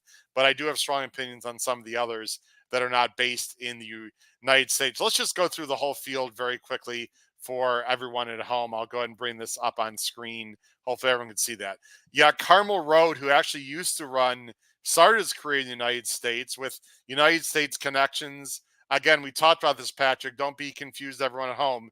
The saddlecloth number is not, I repeat, is not the gate that they are breaking from. The one, coincidentally, is breaking from the far outside. Of course. Why not? That makes sense. He's breaking from the 14 hole. Yeah, Crown Pride. This is a horse I'm actually interested in. We'll talk about it. The 2 horse breaking from the 6. Defunded, a horse that's been racing mainly on the West Coast for, used to be with Bob Baffert, now trained and is going to be campaigned in the Middle East, Patrick, interestingly enough. Defunded is the 3 breaking from the 9 hole. Derma Sotogake ran a huge race that, Patrick, you and I saw in person at the Breeders' Cup in California at Santa Anita, finishing second to White Barrio. He's the 4. He's breaking from the second to furthest outside post, the 13 hole. Hoist the Gold, a nice, honest horse. There's a lot to ask. He's fast early for Dallas Stewart, Johnny V. He is the 5 horse breaking from the 8 hole. Isolate. I know you're interested a bit in this horse, Patrick. We'll get to this horse in a minute. He is the 6 horse breaking the 2 hole. Doug Watson, excellent trainer. Joel Rosario in the irons. This is an absolute speedball. I think he will be actually on the lead. That's my opinion. The number 7, Lemon Pop, USA bred Japanese horse for Godolphin. I'm sure Paul Halloran will be betting Lemon Pop today, Patrick. This is the 7 horse. He is coming out of the 3 hole. Let me go ahead and scroll over to the other page. You've got Misho Haraya. Actually, I think he's out of the race. Scratch, correct, yes. Right, he's scratched, right. Okay. He is out of the race. We'll move on. National Treasure, the winner of the Pegasus World Cup for Baffert. This is the 9 horse coming out of the 7 hole for Flavian Pratt. Power in Numbers, a long shot, the 10 horse coming out of the 10 hole. That actually does make sense. Saudi Crown. This is a horse that I have liked for a long time. This is a very difficult spot, though. He's the 11 horse breaking from the 5 hole for Cox and Giroux. Just won impressively at the Fairgrounds in New Orleans. Senor Buscador, an absolute stone cold closer, the 12 horse who finished second to National Treasure in the Pegasus. He is breaking from the 4 hole. Ushpa Tesoro is the 13, another very good Japanese horse. This was my personal top pick in the Breeders' Cup. Raced okay, not quite as good as I thought. He breaks from the 11. And then you've got the current favorite, White Abarrio. White Abarrio is the Breeders' Cup Classic winner from the 14 horse breaking from the rail. Davey, if you can hear me, give me a thumbs up there in the green room. All right, Davey, we're going to bring Davey back on. Perfect timing. Here we go, Davey. Davey, there we go. White Abarrio breaking from the 1 hole, Irad, and Dutro. Davey, welcome back. We just went through the whole field, and we're going to talk about each horse very quickly. Davey, let me ask you the same question I asked Patrick. 2 questions. Yeah. 1, do you think this is going to be as hot a contested early sectionals as it looks? Number 1. And number 2, where do you put this race in terms of prestige and quality for a world-class field? I think the answer, it is going to be a hot contested pace, and hotter than we think. I mean, there's too many dollars on the table here, reals, whatever you want to call them. I mean, dinars. I mean, I think the horses even know it. So it will be fast, and it will serve for closers. And the turf races, if you've been watching since early this morning, closers have come through on the crown of the track. So Yes. so that's something to be aware of. And as for the race itself, well, politically, I'm not really paid much attention to Saudi Arabia, but they've clearly made changes in their governing systems in the last couple of years, and they're now opening up, quote unquote. And all of a sudden, this is now their month. February is now Saudi month. Yeah. And for better or worse, whatever your politics, this is the reality on the horse racing scene. Is that these guys want to be one of the top dogs, and they're here. Yeah. And everyone's coming from Japan, from the US, and it's they're going to be here for good. And this is something to get used to. I mean, it's almost overshadowing really the Dubai World Cup and all of their meetings in terms of how it's coming across. Yes. And this race seems as strong as any recent Dubai Cup or Saudi race I can recall. I think it's very strong. Last year, Panthalassa won. In fact, last year, Patrick, we were talking about this. The Japanese horses finished first, third, fourth, and fifth in this race last year. But I think the American contingent is deeper and stronger than it was last year. Guys, let's go through. We're going to go through each horse, guys. We're going to do it relatively quickly. And I'll tell you what we're going to do. I'm going to alternate between Patrick, you and Davey to some extent. When we get to maybe Japanese or Euros, I will focus a little bit more on Davey Lane. But Dave, I want both of you to comment again very quickly, although we do have a bunch of time here, but I don't want to bore people at home too much. So let's go through. We'll keep everyone on screen. Davey, I'll let you talk. We already talked about White Abarrio when you were off screen, Davey. I know this is a favorite you're going to be taking on in this race. Try to beat. Yeah. I mean, I figured, I'd go with the Japanese, and that looked a much stronger bet when the first two Japanese horses went in the first of the 6 races, of the big races today. So Derma Sotogake had a bump in its flight over there, and it's drifted on UK markets subsequently from 4-1, 9-2, out to 13-2 is the price I took. Lemon Pop is a Godolphin horse. Now, I was thinking maybe the goal for that horse is the Dubai World Cup, so may not be totally primed for this race. It can rate, it can go on the speed. I mean, so that's a good horse. And a dark horse could be Crown Pride, who people remember from Churchill Downs, going at a cutthroat pace. It's got a Joe Moreira on it today, and Moreira can hold a horse up, can switch its leads, can get a horse to sort of hold back, and he might sneak one down. And that's come from your mouth earlier today, and I agree with it. Yeah, well, we'll talk about the other horses. By the way, I'm looking at the pick 3s. They are tremendous. I mean, better than I thought. I know it's deep fields. I'll just say it to everyone in the world. I don't care. That's fine.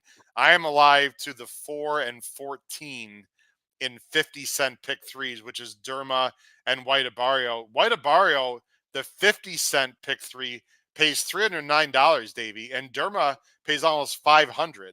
So Tower of London here in the United States was not bet clearly as strongly as he was overseas. And if Enemy had gotten up, Patrick and Davey, I mean, wow, I would have that would have really been alive to something nice. But anyway, let's move on to the next horse. I like White Abarrio, by the way. He is not my top choice, but I do like White Abarrio in this race. Isolate is a very fast horse. Here are the PPs. He's won his last 2 on the lead. The last race was just a prep. He's never gone this far, Davey, and there's a lot of speed. I'm very concerned about both those things. Your quick thoughts on Isolate, and then Patrick, I'll let you say a word because I know you're interested in this horse, Pat. Davey, you first.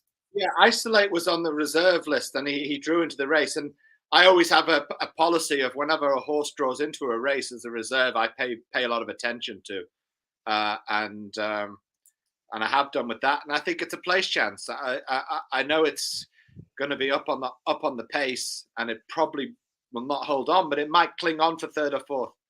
So that's what I see as a good place chance, and I've been fairly consistent in thinking that since the horse was drawn into the race.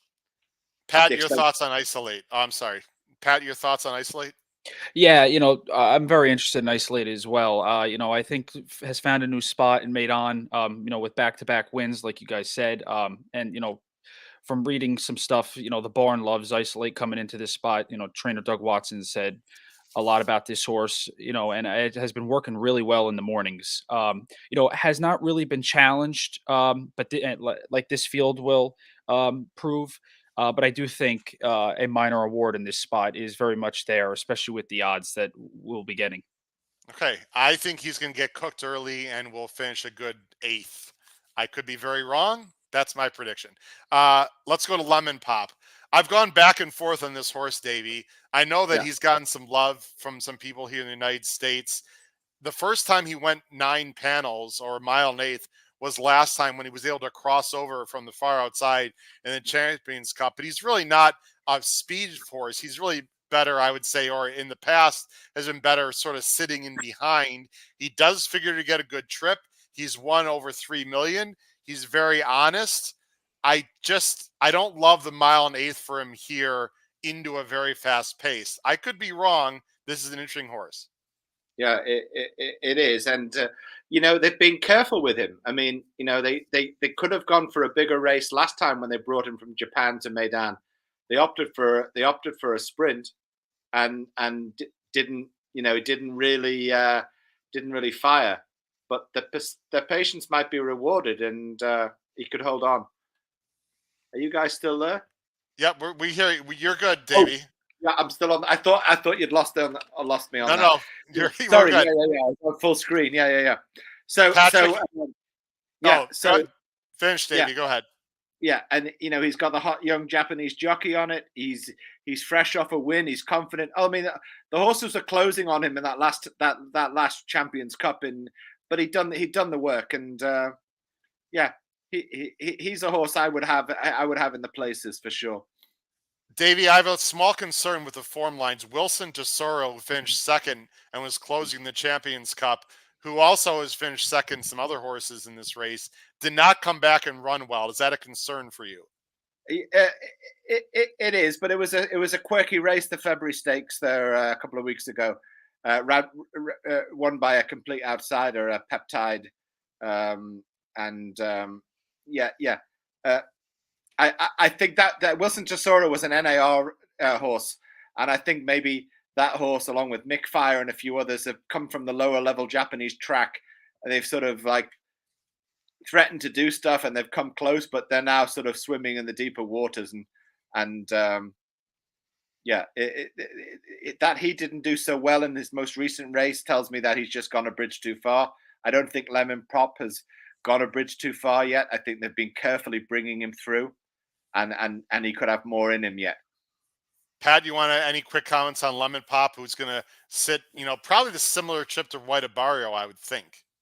Yeah, I mean, it's hard to knock, on form as a winner of 10 or 14 starts, but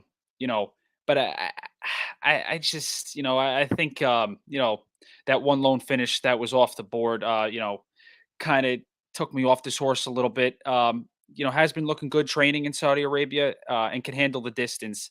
I'm just looking more towards the U.S. based horses in this spot. Okay, well, let's move on. Senior Buscador, guys, this was a horse after the Pegasus I said I'd be completely against in the Saudi Cup because he's not really a win machine, Pat, as you know, and he seems to clunk up a lot. I've changed my mind on this horse today for one reason and one reason only. There's just a ton of early speed in this race. If this melts down, Pat, I think Senor Buscador can be a factor. I don't know if he can win, but I think this horse can absolutely be in the money. You know, I'd love the reverse tri-key play. If I have time to bet it off screen here, I would be using this horse very much so again, like the Pegasus, in second and third. I think he's got a chance to make a big run late. And if he wins, I would not be completely shocked. Yeah, I love it. I love how, we get out of the Pegasus World Cup and you tell us that, you will not bet this horse. And now that chain, no, I'm just busting you a little bit. No, listen, I think this horse could come from the clouds like it did in the Pegasus, like I said. But I think this horse is just a check getter, and which is obviously not a bad thing, but just not dependable to me. And I think this horse, it's going to be tough. I agree. Let's go to Saudi Crown. Saudi Crown's a horse I've liked quite a bit. He's going home, I suppose, with the name. You know he's going to be bet. Well, he would be bet there, but there's no betting.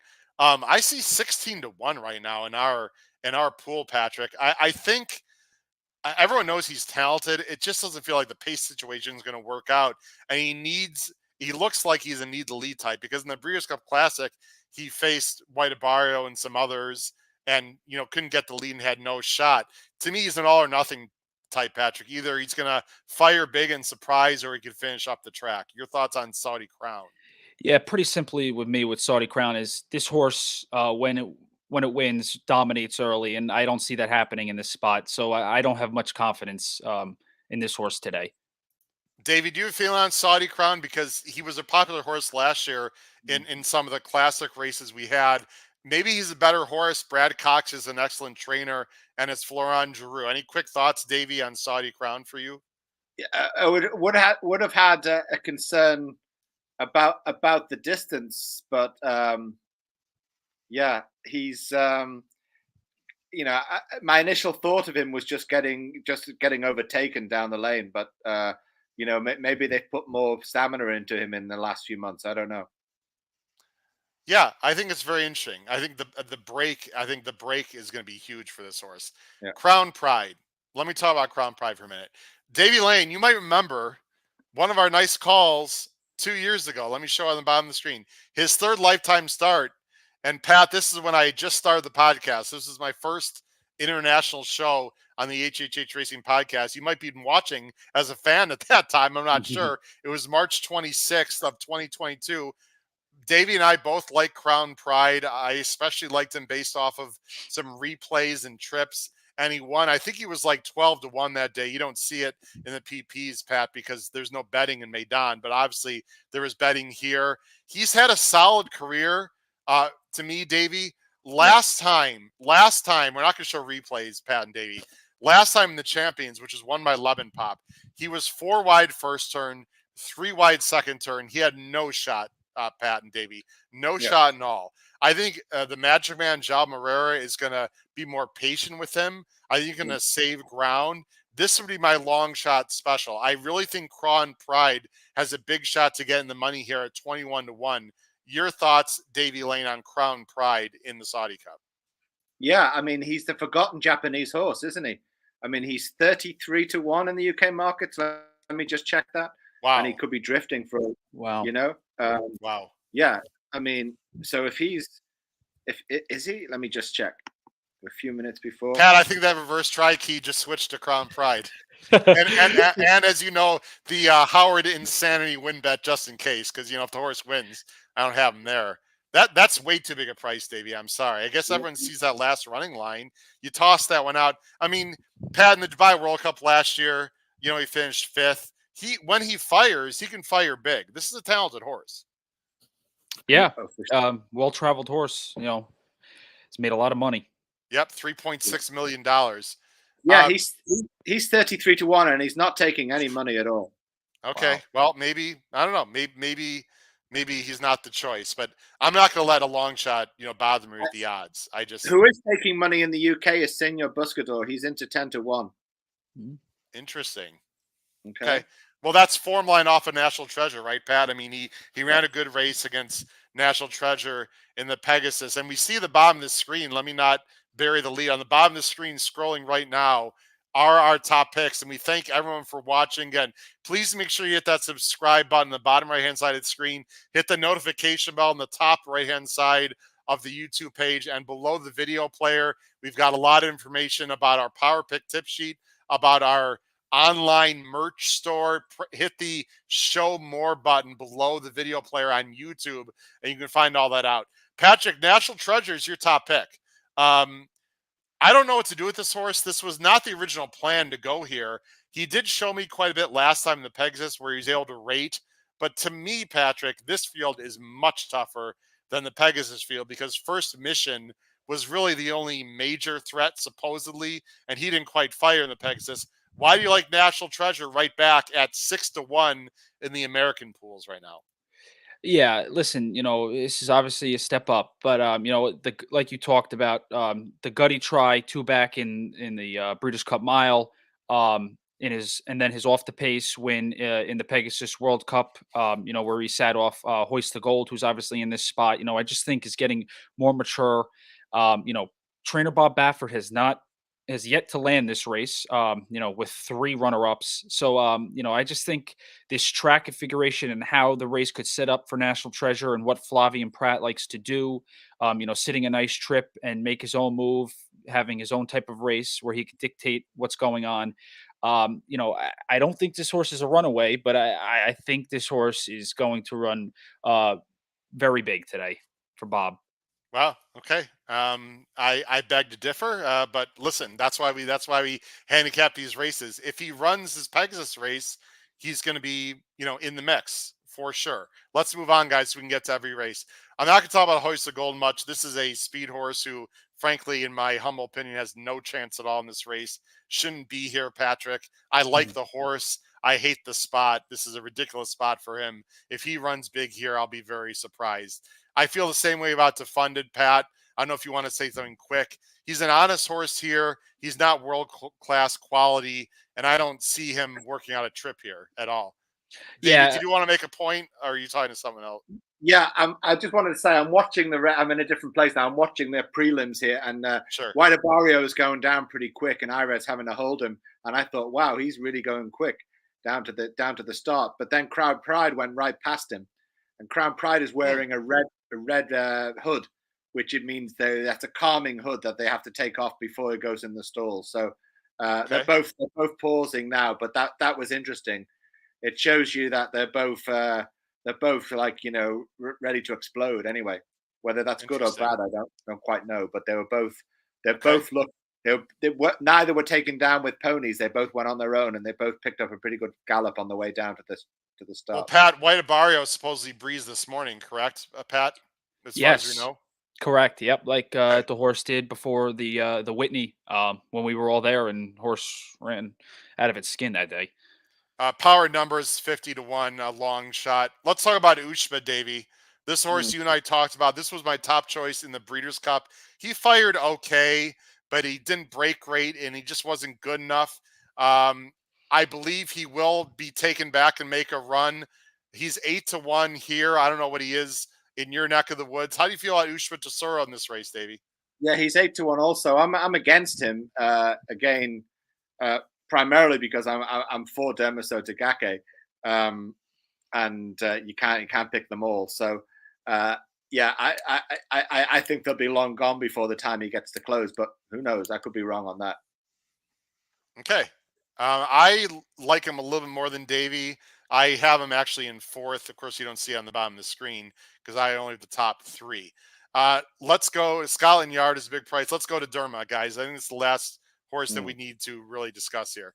Dermiso Tagake ran a blinder in the Breeders' Cup Classic. In fact, I'll just show the end of the race, guys. He's the 5 horse. He was actually up. He was up close most of the race, and he stayed on really well. I was really impressed by this effort. I'll make it bigger so you guys can see. Here he is right here, closing into White Barrio. Pat, your thoughts on Dermiso Tagake, and then we'll get Davey's opinion. Yeah, obviously had a foot issue, which caused him to miss his Breeder Cup prep races. So I thought that, that race off a 6-month layoff was really impressive. I just think he's my number 2 horse for the Japanese in this spot, and the pace advantage with the wide draw is not ideal in my opinion. Yes, but I think he's going to be a little further back. I don't know that it's fair to comment on. Davey, this is your top choice. This is Yeah. my top choice. We only got about a few minutes, Davey, before the race. So go ahead and quickly talk about Derma, and then we'll watch the race together. Well, I mean, if you look at his two big U.S. races, I mean, the Kentucky Derby, he was, he had the door closed on him about 3 times. If you watch the race forensically, so his finish was exceptional in retrospect. And then in the Breeders' Cup, he was out at what, double figure prices, 20-1, and I played him then. I was unlucky, but that horse really had the beating of White Barrio if he'd had a bit more time to get over that foot issue that Patrick talked about. So I think coming into this race, the bump on the head in the aeroplane notwithstanding, I think he's the horse. I think he's the winner, and that's how I've bet it. I mean, how much should we take into the issue on the plane, Davey? Is this someone getting cheeky and trying to get a better price? Do you think it could be legitimate? I mean, they're not going to run him if he's injured, obviously. Well, he's been drifting now for 3 or 4 days, but guess what? The price is coming in now. So the 13-2 with my book is now 5-1. So, so all of a sudden the sharper money has come for him because clearly they realize that, he's been in the paddock, he's walked around and he's fine. And oh my God, he's a good price. So, yeah.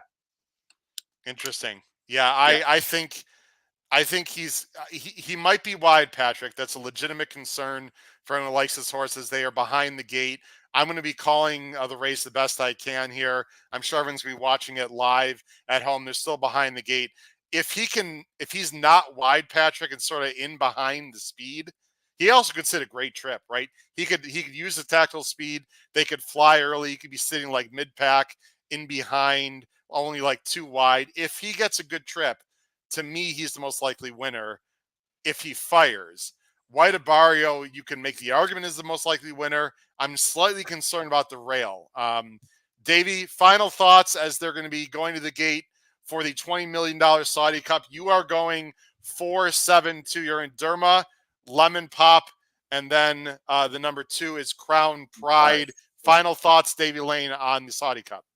Japanese trifecta, and that's how I see it. Wow. Pat, you're going 9-14-6. You're going National Treasure over White Barrio over Isolate. Final thoughts, Pat, as they are starting to load. Yeah, I guess give me a USA exacta.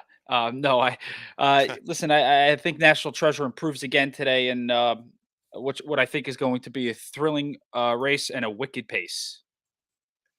It sure will. It's going to be very exciting. We're going to leave everyone on the screen. Let me take the banner off the screen. I've got 4-14-13. I got Dermo over White Barrio over. Actually, I think I had Senior Buscador. I think I had in 4th or 3rd, along with Ushpa Tesoro. I like the Japanese here. We're going to see. They should be going fast early for sure. Again, after the race is over, everyone, we're going to stay on for about 5 or 10 minutes to analyze the race. We really appreciate everyone's viewership here on the HHH Racing Podcast. Enjoy the $20 million Saudi Cup. Crush your bets in the Saudi Cup. Here we go.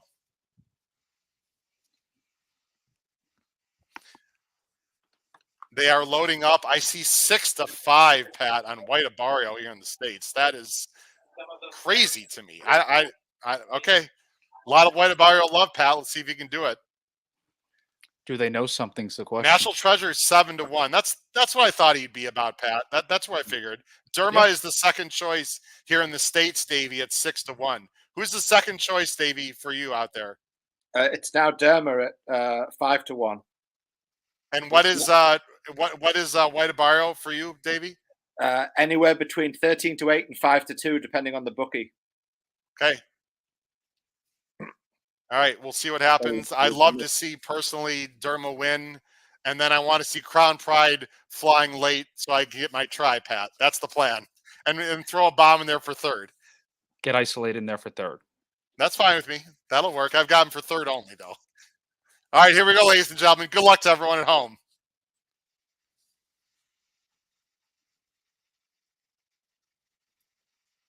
They're almost all in the gate. They are in the gate. There they go. White and Bio seem to break well, guys, from the inside. Didn't jump the best and also pushed forward early on is Saudi Crown as they race through the Power Numbers is up there. Saudi Crown is up there. Isolate is going to fire through the inside. Ooh, there's they little bit of crowding by the gap. Saudi Crown did get the lead over. It looks like Isolate's trying to keep up with him, but he can't do it.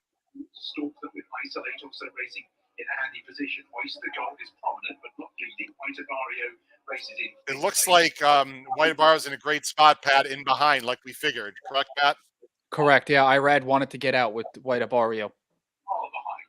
He's about 5 to 6 lengths behind in company. I sort of like where Crown Pride is right now. He's like in that multicolored red cap, I believe.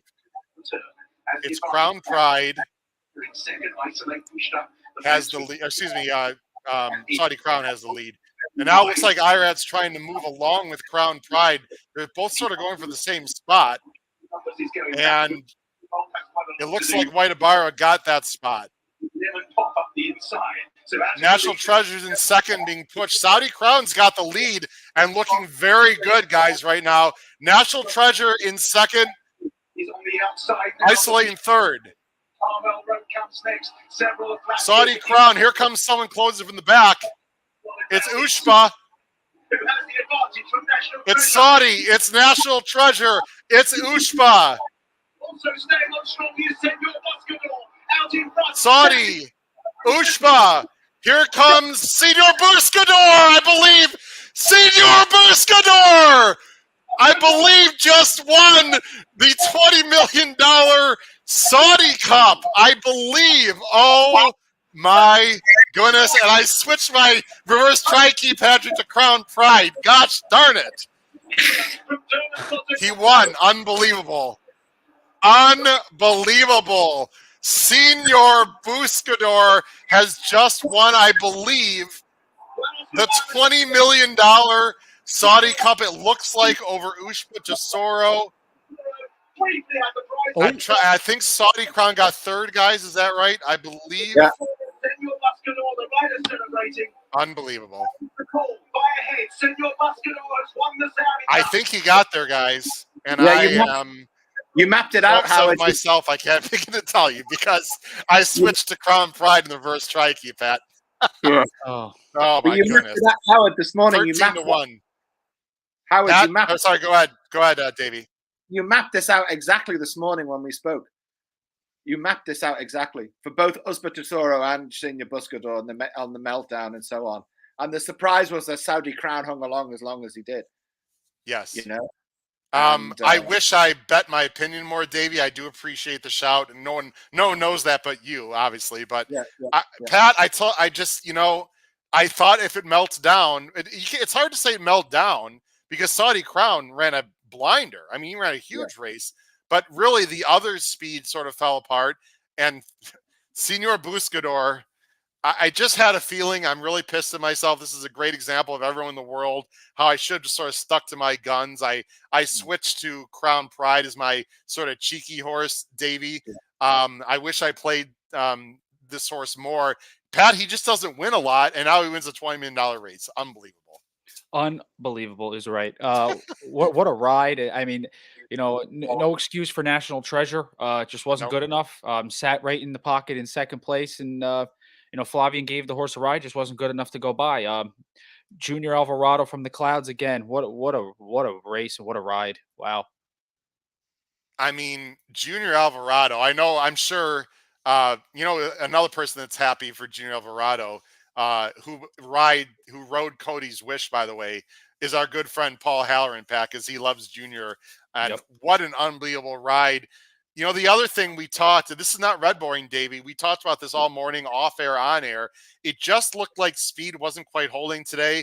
And we've seen many horses come down the crown of the track and win. I thought Crown Pride might be one of those today. I was wrong. I was right about this horse. And Ushba came back to form and ran a massive race just to lose. What a tough beat for Ushba Tesoro fans. Well, there's two takeaways from that. One, if you're watching the early races, I mean, I'm not rocket science here, but you get to see patterns and you get to see that. That's number one, and number two, despite all of the work you can do with your PPs and getting things right, if you're not watching the horses in the paddock and you're not watching them running down to the track, you've got to wait till the last minute, because what I saw of Crown Pride there was that it was exuberant, and if I was you, I wouldn't have pressed the bet button on him just then, because I would have said, hold on a minute, the horse is going to cook too much and so on. The hood is on him and so on. But this is these are parts of the game that you right to the gate. There's a lot of things to take in. Yeah. It finished 12, 13, 11, which your first thought is, oh, look at all these outside posts. No, because Saudi Crown broke from the 5, Senior Bruscador broke from the 4. Pat, the timing for Junior to get up is just absolutely flawless. That's an incredible ride. Yeah, incredible is right. I'm just rewatching it now. I mean, how he nails Ushba at the wires, insane. And you know what? National Treasure ran well, Pat. I got to say, I know he finished 4th. He was there at the end. I think the big takeaway here in this race, other than the obvious winner, is White Abarrio. It looked like he had a good trip.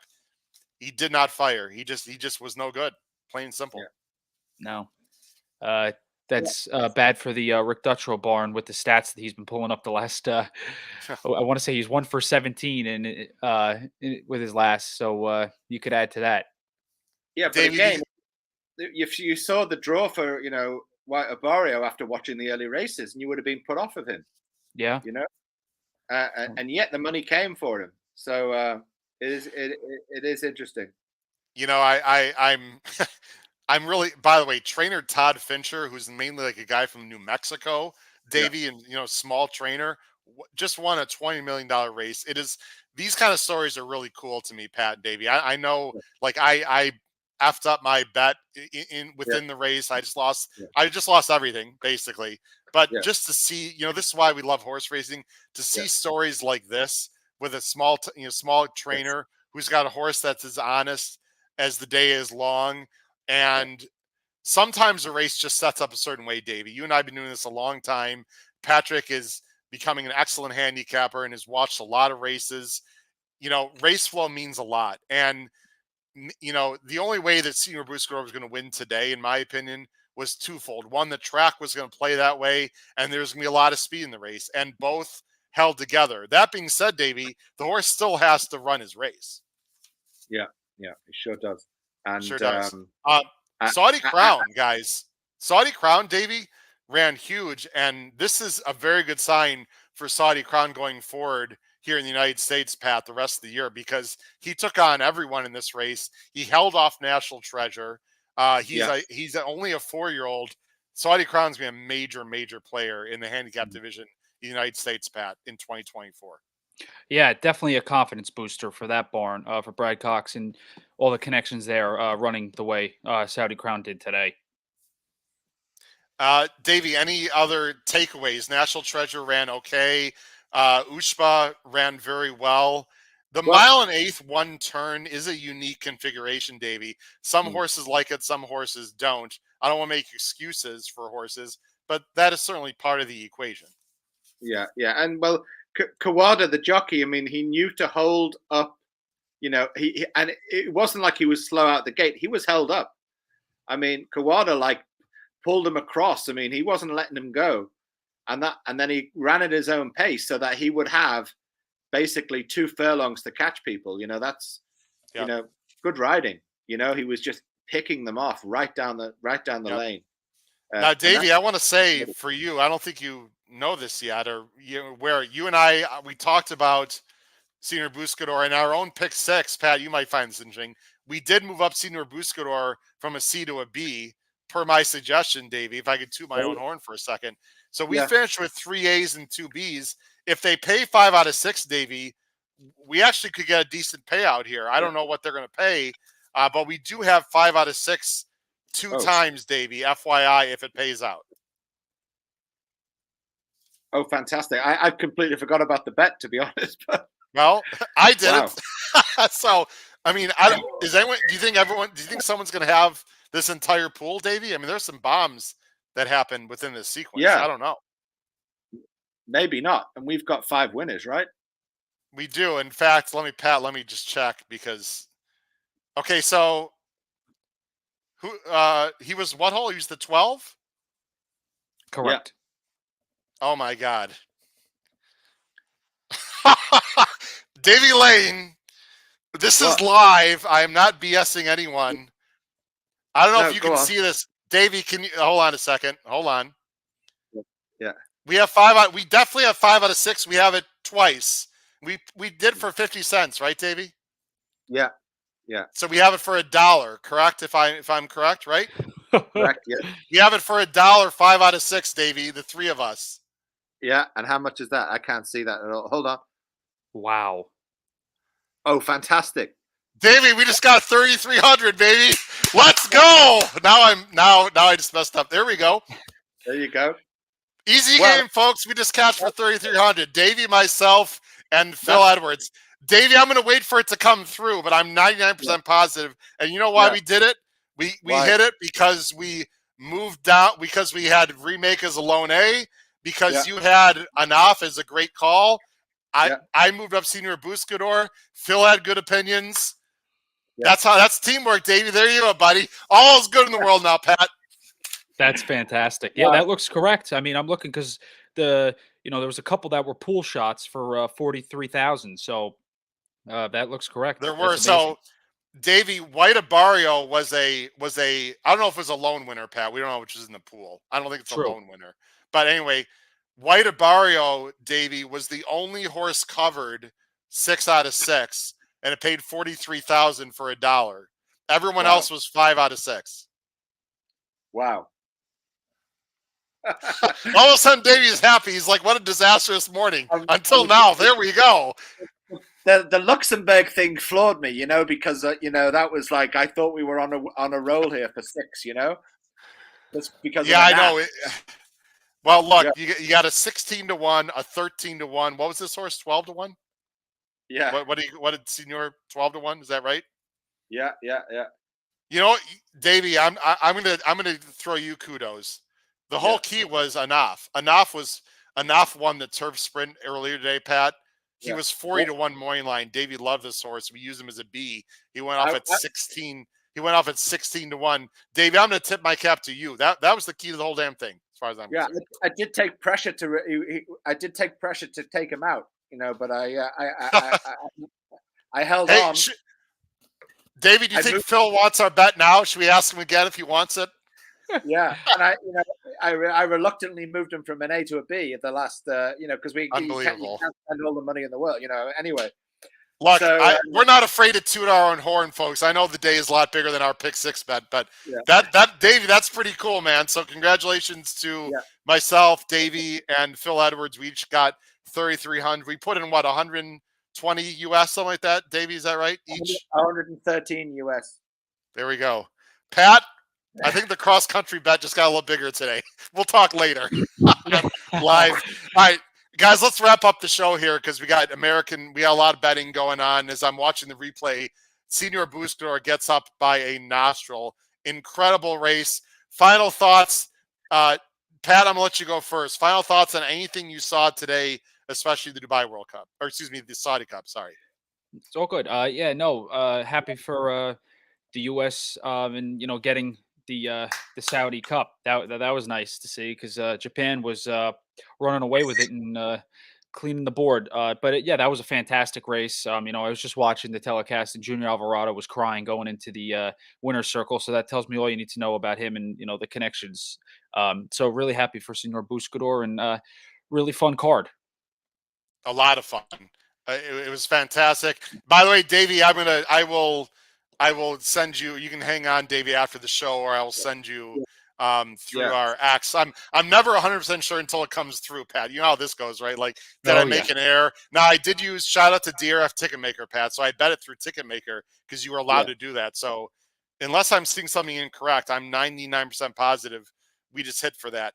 Davey, it was a really exciting day. We were correct in some ways. We are wrong in others, as usual. I'll say one thing about the Saudi Cup card today. if you want to ask for exciting races, you got it, no matter who you touted or who you punted with today, Davey, because it was really an exciting day of racing. It was fantastic and thoroughly enjoyable, and the right time of year for it. I mean, it's a long winter for everyone in the Northern Hemisphere, and it's nice to just get a bit of high quality flat racing in the mix. Absolutely. Thoroughly enjoyed it. I'm in a bit of shock. I'm tired. I've been up early since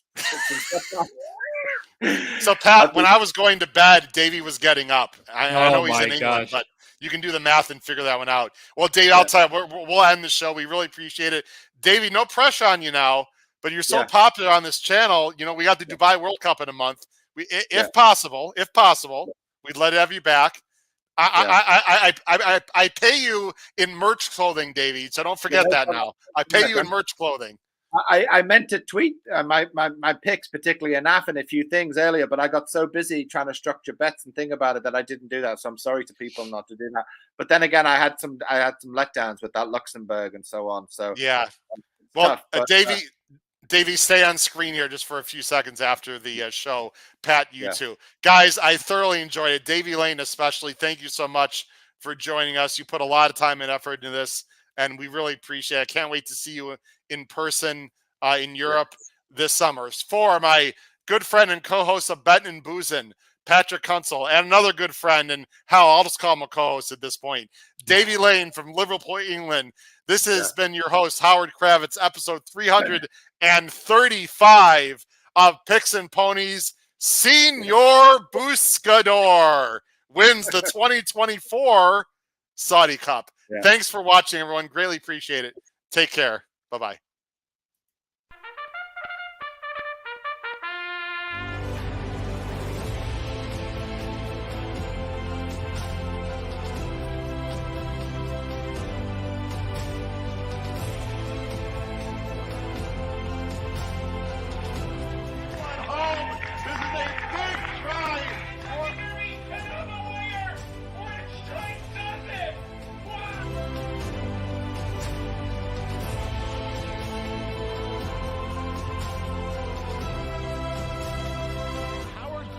If you have not followed his Triple H horse racing podcast, you're missing out. It's one of the best podcasts in the country.